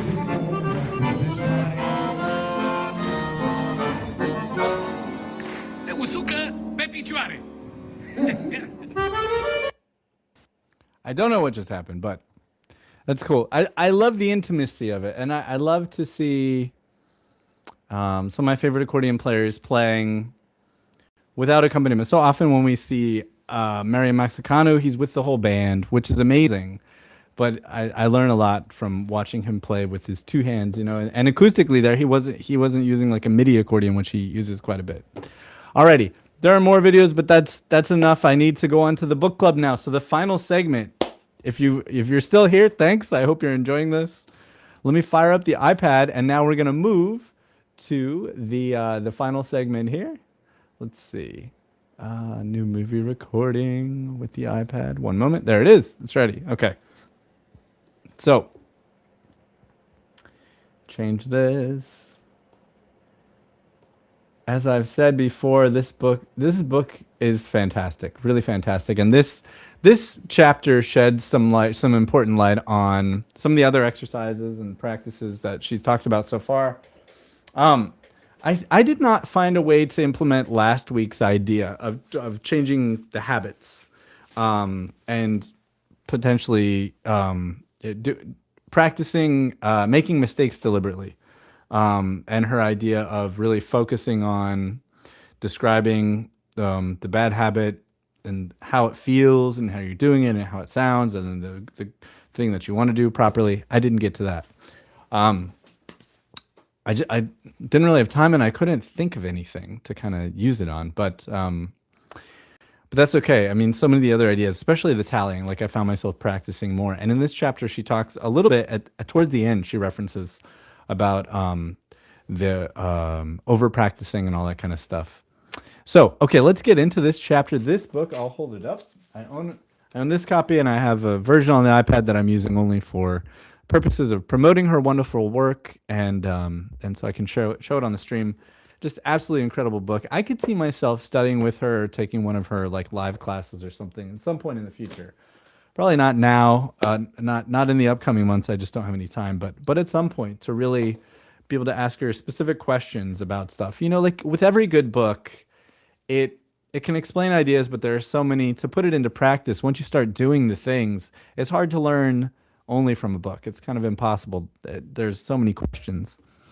Anyways, all right, this chapter, as you can see here, let me flip make the book more important than me. I'll flip it that way. There we go. Okay. All right, so this chapter is called The Fastest Way to Learn Music, Take More Breaks. And I was able to breeze through this chapter as opposed to the other 3 chapters, which took me a long time. Okay, so I don't think we'll spend that much time on this, but I'm interested if anybody in the chat is out there and wants to kind of, if you read this chapter, you remember this chapter. There's a number of people that I've talked to that are further ahead in the book than I am, students and friends and stuff, and they're all mentioning the sleep thing, which I think is the next chapter. She's going to talk about sleep. In this chapter, she's going to talk about what happens when we take breaks and how the brain does stuff. So at the beginning, about the first half of the chapter, she's just setting up the idea of taking breaks and these studies that are done mainly on surgeons. She references studies on surgeons, which is analogous to playing music. So I'm going to, as I do every week on the book club, I'm going to sort of recite from my highlights and underlines from this book. So she said when she first started taking, giving presentations on this neuroscience and music stuff, she got variations of the same question, which essentially like either I got sick for a week before I had this important performance and I couldn't practice. And then when I did finally play without practice, I was way better than I had been before, or other versions thereof. I stopped for whatever reason. I did not practice, which I thought would have made me better. And then I played again and I was better. Why? And so she's going to answer that. So she's going to say that, well, this is a studied thing. Check this out. So then she talks about, as all great self-help books do, she starts talking about the problem, as all great infomercials do. Do you ever have this problem? One of the most common misconceptions about practicing is that we think, I'm now paraphrasing, is that we think we need to just go as much as I can possibly do. I can't stop. I got to just practice so hardcore. I got to put the pedal to the metal, man. I got to do it. No stopping, just block myself off, turn off all my distractions and go. Work harder, work harder, work harder. Don't give up. And she says that actually studies are, that's what musicians tend to think. That's what I would think, that's, I think, the general wisdom. Or not wisdom, but general assumptions. Why do we believe this? We've been told by our teachers or our other student friends. And now she's going to talk about the research, which goes back to 1880s. And this German Hermann Ebbinghaus did studies on it. And he's credited with discovering the power of breaks, taking a break. And throughout this first half of the chapter, she's going to talk about 2 groups. Let's see. One that's called I'm getting a little bit ahead of myself. So Hermann Ebbinghaus, and he calls it, our researchers now call this spaced practice. So practice with spaces in between it, and it's very important. And she says, unfortunately, this counterintuitive idea that taking a break in the middle of your practice or study is good for you is not in the mainstream culture. So this is where she says that the best studies are studying surgeons and people in school to be surgeon and training. So, and she says that surgeons carry a lot of appropriately analogous skill sets and approaches to the work of musicians practicing. So, first study that we get told about for surgeons is she divides the 2 groups. She calls them team mast, which means team mast, which is going to show up in I think about 3 or 4 studies here. She's just applying this term for us to understand the same concepts iterated across 3 or 4 studies. Team mast is where they do a bunch of work without taking a break, back to back. So, and team mast practiced surgeon skills for 3 hours straight. So this group surgeon practicing 3 hours no stops, and that's it. That's all they did. Then a second group that she's calling team breaks, and she's going to reuse these terms. Team breaks, they practiced for 40 minutes, took a 20-minute break, 40 minutes, took a 20-minute break, 40 minutes, took a 20-minute break. So 3 40-minute segments. And she's like, look, that's way less time than 3 hours is. So they put in way less effort and they spaced it out. And guess what happened? Well, in the blue, Team Mast did 4 training sessions. And let's see. So what happened? No surprise. Team Breaks learned a lot better. So Team Breaks did better when tested on their skills than Team Mast did. But they also vastly outperformed Team Mast when it came to transferring the skills to to a more real life situation rather than this training. And she then talks about how that's like really, really good. And she says Team Mast scored the same on transfer tests as they had on the pretest, as though so the transfer test is like, okay, so you like practice cutting a rubber band or something, and then now you're actually transferring that skill to something that's different. So it's a skill, but not in the same situation, something similar but different. And she's going to say this is exactly like when we learn, a rubato passage in a Chopin tune, and then we find a similar rubato passage in a Jacques Brel tune or something like that. That it's transferring information from one specific situation to another, and that's something that we want as musicians. We hope that that's going to happen. I hope my hard work on this piece is not just sticking to this piece, right? So anyway, that's the first study basically, and I don't need to spend too much time just to share this, and that's what she does. I mean, she just kind of shares these three or four in a row. So then they're talking about why do breaks work, and so here's another research that she's relaying. So another team of researchers decided to measure the percentage of students who reach proficiency on a given surgical task. So reaching proficiency, and again, she's interpreting the results for us as Team Mast, which did all their training in one day back to back. And each training session was 75 minutes long, but they did one after another. And then the other team that took breaks had 3 training blocks of 75 minutes, but they had a whole week in between. So 75 minutes on a Monday, and then the next Monday, another 75 minutes, and the next Monday. And my squiggles are so I read this whole thing. In the end, the differences between these two groups were astounding. So that's interesting, that even more time, not just a 20-minute walk, but even more time, a whole week, made a huge difference between these two. So, and worrisome if she's talking about that this is the normal way. So she's saying she hopes that this isn't the way that surgeons are normally trained, is the Mast practice. So Team Mast reached 70% proficiency. Pardon me, only one skill. Sorry, I got to read this more closely. On one skill, only 11% of Team Mast reached proficiency, while 70% of Team Breaks reached proficiency. And then on another skill, only 39% of Team Mast reached proficiency compared to 90% of Team Breaks. So those are really radical differences. 11% versus 70% of the team being able to get proficient, and 39% versus 90% of the team. And theoretically, the major difference was taking this big break in between studying. So that's quite remarkable. So we go, okay, we want to study more efficiently. We want to learn faster and better, right? The title of the book, Learn Faster, Perform Better. Okay, so, and then she says, then they also looked at how long this sticks with you. So is it just like cramming for an exam? And we're going to find out that no, it also, when you take breaks, it also sticks with you. So here is these, I guess, surgeons practice cutting an elastic band, and they practice manipulating a pipe cleaner and doing things with beads, and cutting a circle, all kinds of, and of course suturing.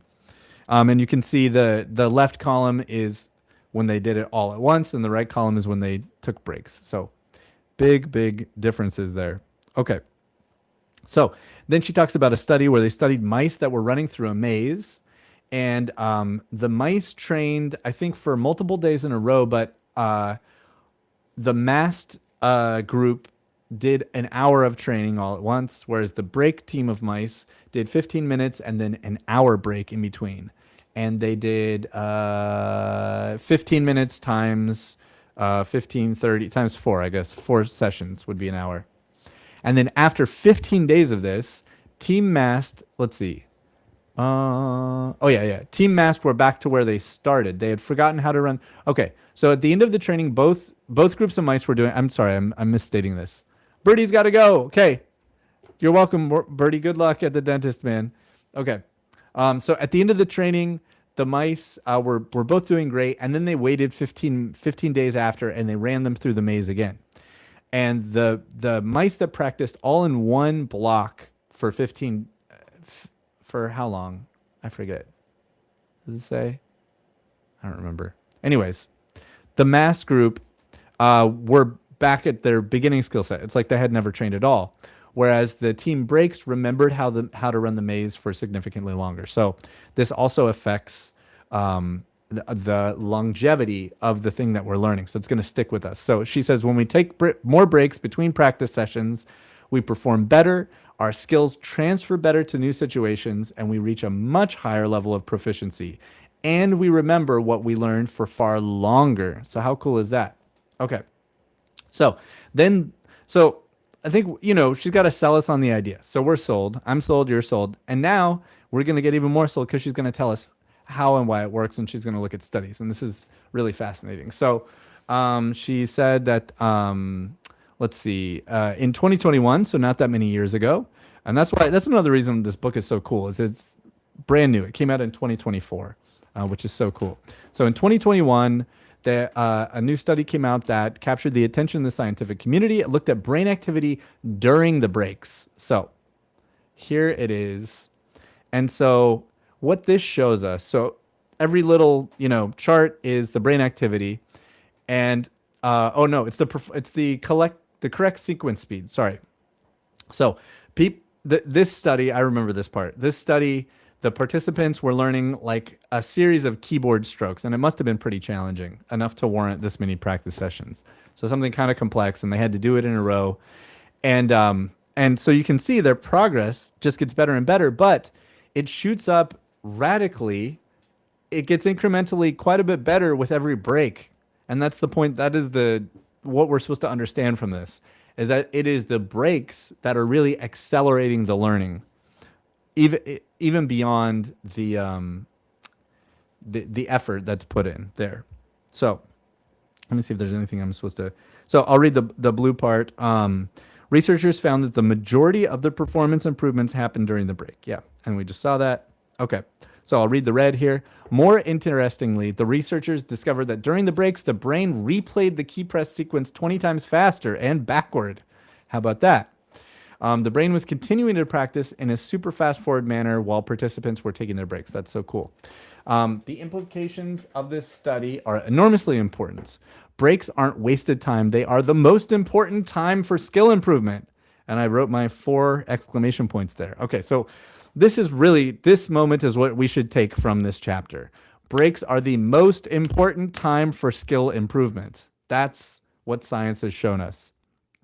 So she says, based on this research, Dr. Molly Gebrian, does repetitions a bit differently than she used to, as discussed in chapter 1. So she used to do all correct repetitions, say 5 times in a row. And that's what I was doing as of 2 chapters ago, in one block without a break.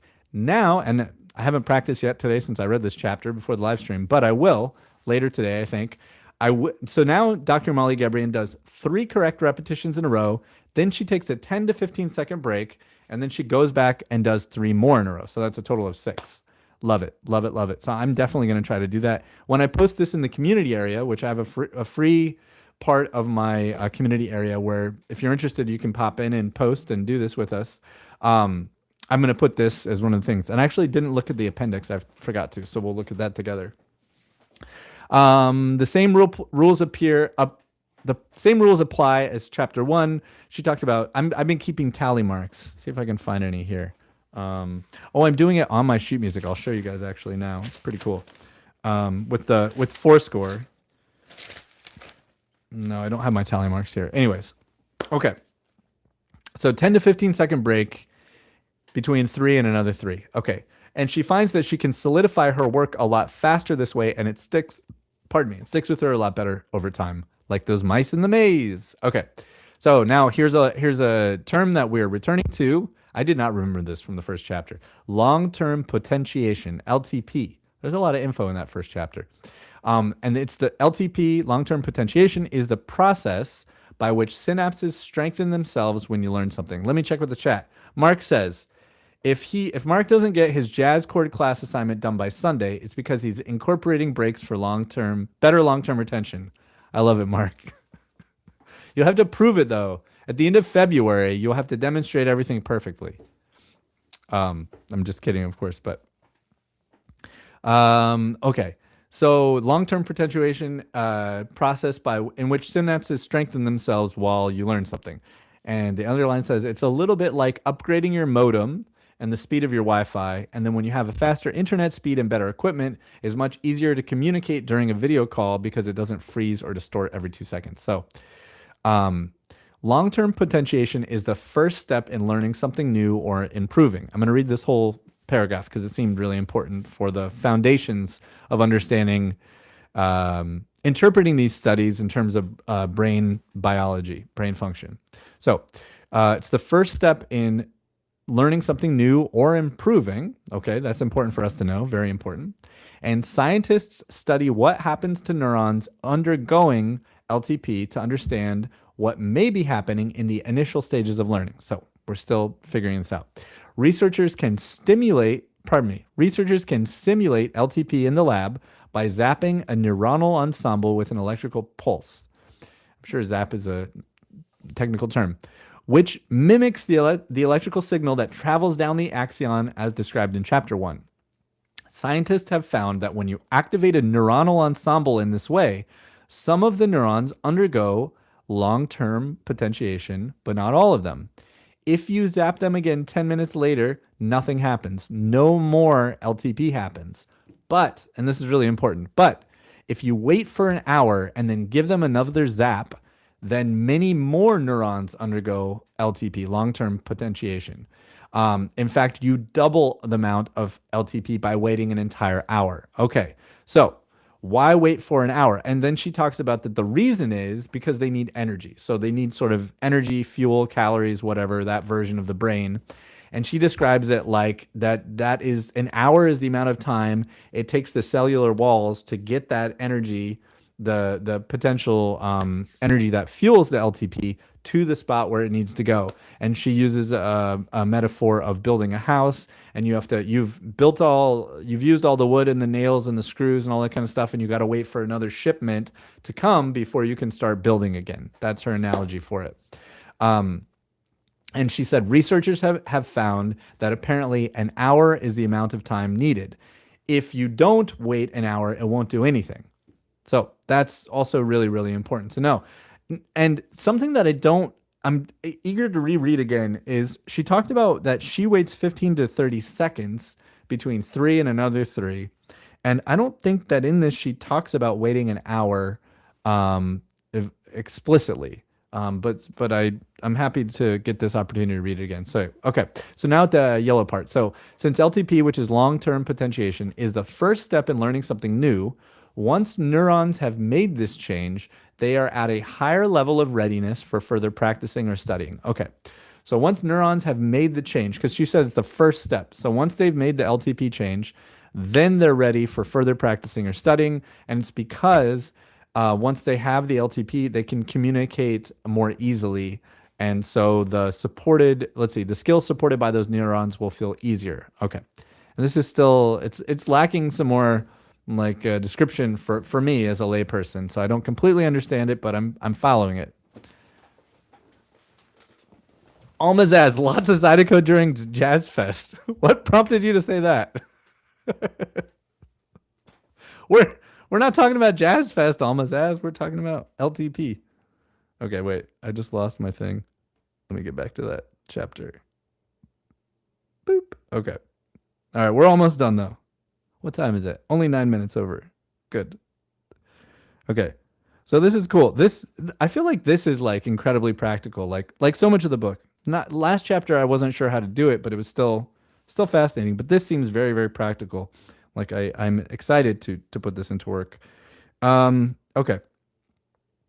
Scientists, the red underline, scientists think that this LTP Long-term potentiation is one of the mechanisms underlying the efficacy of spaced practice. Okay, so they think that this is what's going on. It's the LTP that needs time to build again when we're learning new things. Okay, so then she says, what does this mean for practicing? In practical terms, this research means that particularly when you are working on something new, practice it for a little bit and then leave it. Come back to that passage later in the day and work on it a bit more. So later in the day is an hour, right?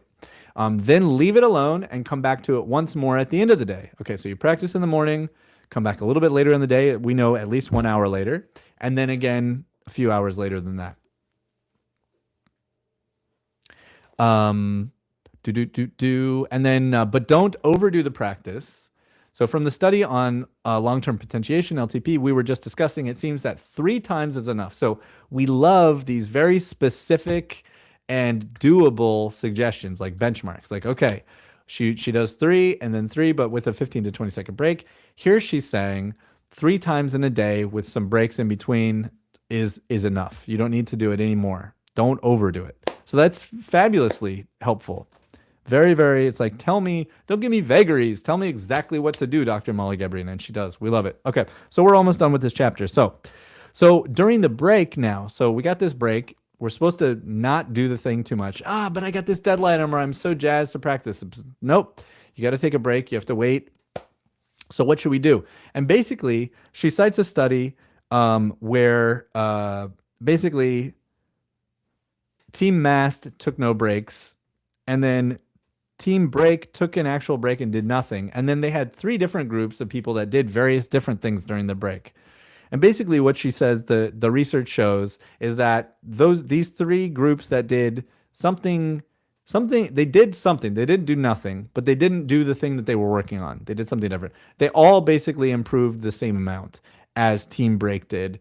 And as the other, basically blue is the only one that didn't improve as well. So basically what we come to understand is, as long as you work, you can keep practicing, but do something really different. So she describes, as an example, if you were working, this is the blue, if you're working on a fast, flashy passage, and you're taking a break from the fast, flashy passage, work on something slow and lyrical, okay? So different thing, different skill, probably different specific neuron axion sort of things, and you'll be fine. You won't disrupt that.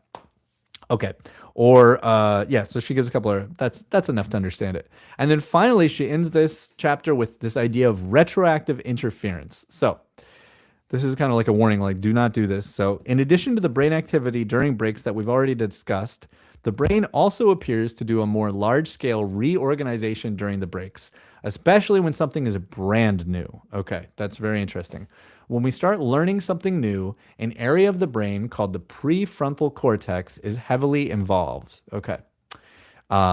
This area of the brain right behind your forehead is typically involved at the early stages of learning when the new skill feels effortful and we aren't very good at it yet. The new skill usually feels unstable as well. In one study, looking at brain activation for a new skill versus that skill after a break, this is all about breaks, researchers found that when the participants practiced a skill for the first time, the prefrontal cortex was highly active. But then when they returned 5.5 hours later for a second practice session, the prefrontal cortex was no longer activated. This time, it was areas further back in the brain that were activated. The premotor area, the parietal lobe, and the cerebellum. These areas are associated with more stable storage of the skill, meaning that it will feel easier and more automatic, which I'm understanding this is to mean like this is exactly what we want. So she said this longer-term reorganization is related to something called retroactive interference, which is also mitigated by taking breaks. Okay. So we do not want retroactive interference. In chapter 3, we discussed something called proactive interference, when old knowledge makes it much harder to learn something new. She described learning a scale wrong, like not learning that playing F major scale, but never learning to put the B flat in the F major scale. And then when you do go to learn it, because you have old knowledge of the thing the wrong way, it becomes harder to learn it the new way because of that. So she's referencing that, but she's saying this is not proactive. This is called retroactive. So this is when you learn something new. It's almost like learning too much at the same time. That's how I'm understanding it. And this helps me as a teacher. Let me check in with Kennedy. So Kennedy has a comment or a question. Okay. So Kennedy's asking, so her 15-second breaks between repetitions were for solidifying familiar material while waiting an hour is for learning new material. I don't fully understand Kennedy. Like I can't tell you with great certainty. What it seems like to me is that this is more about like I could be wrong, and I would love anybody else that understands this differently than me. But to me, I'm seeing her like, okay, she's trying to get 5 in a row. Say I'm working on measures 1 and 2, my left hand alone. And I'm working to get, it's brand new, it's weird. I'm working to get that slow in time, just these 2 measures, just the left hand alone, 5 times in a row. And then I will, do something else. So she's saying I do 3, I take a 15 to 20-second break. I do another 3 perfectly in a row.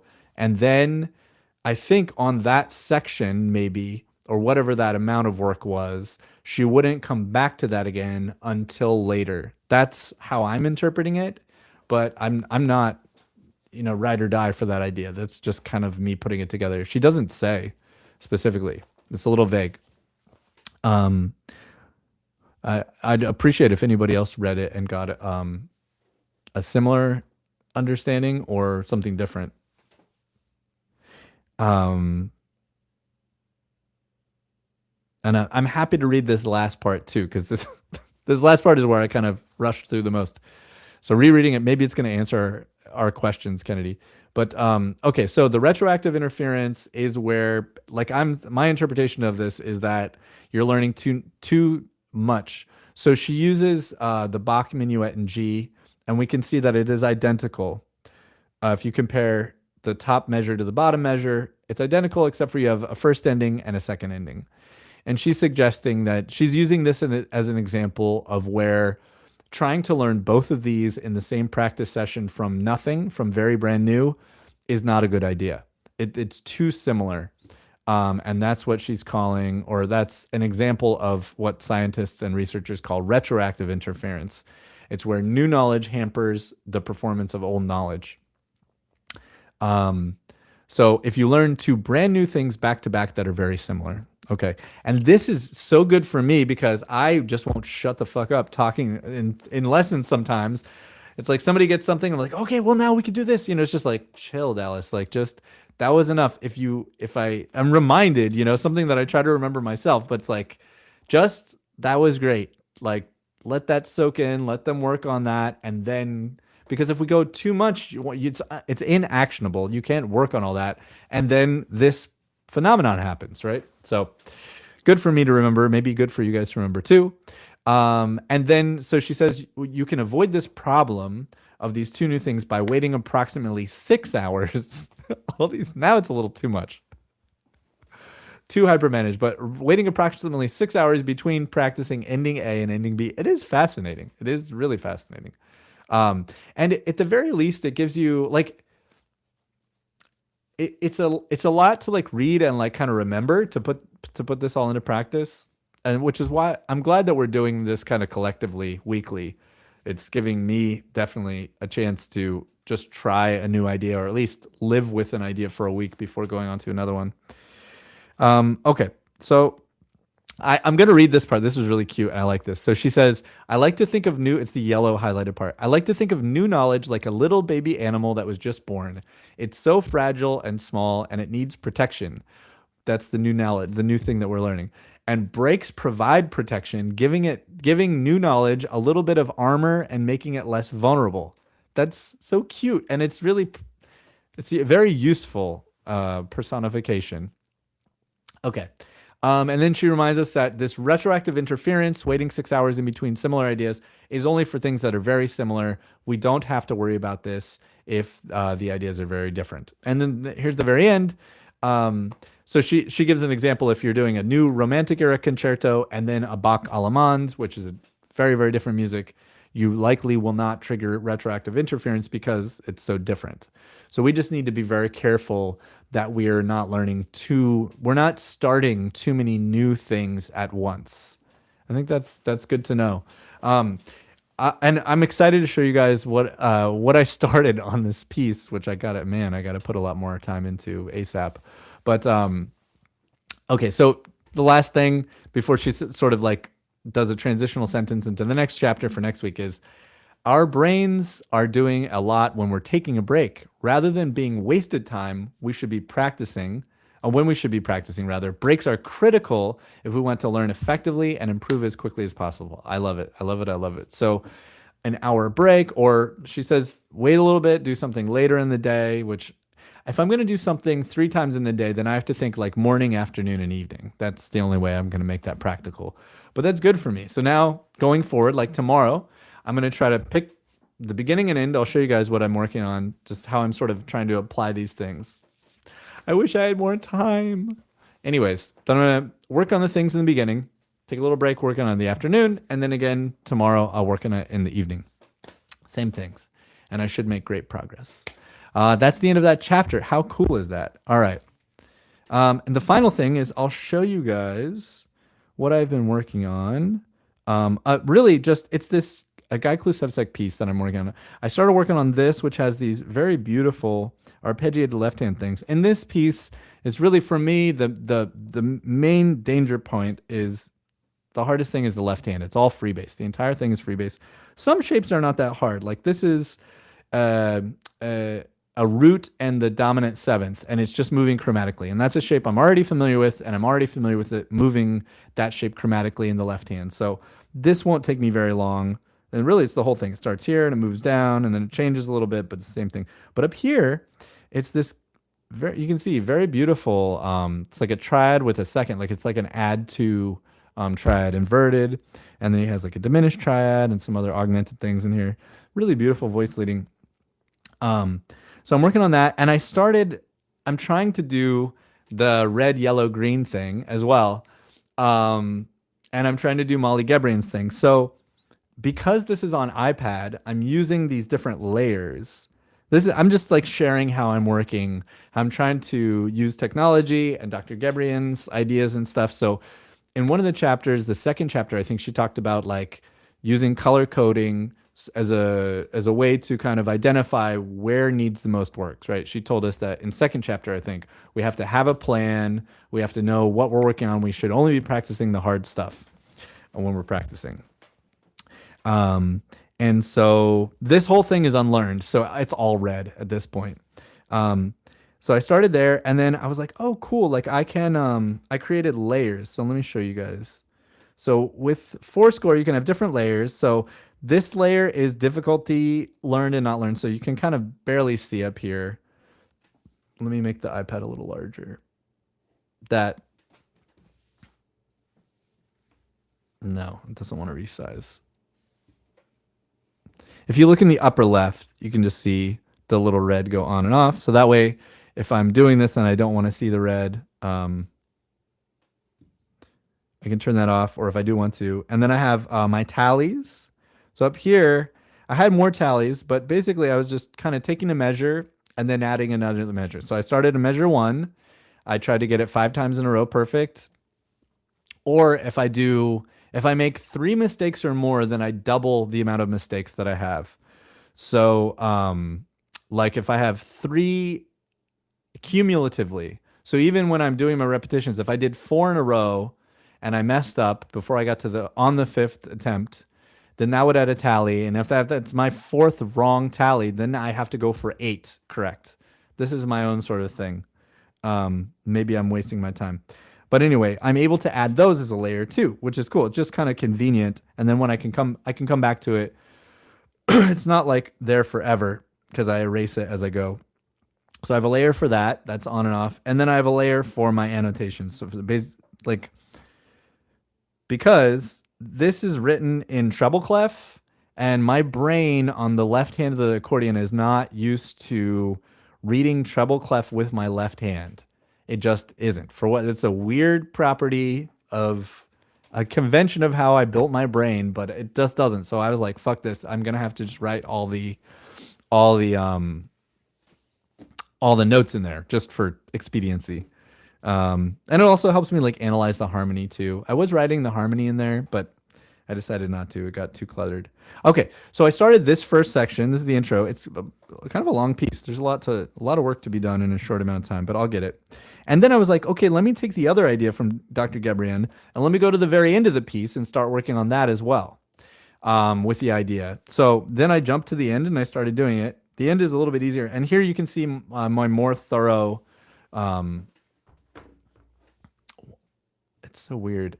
It's like slowly resizing. Anyways, so here you can see my tally from very beginning. So I took measures 1 and 2, and I got 5 in a row correct and none incorrect. And then I did measures 1, 2, and 3, and I got 5 in a row, 4. And then, as I'm getting more, you can see that as I'm doing more measures, I'm getting fewer.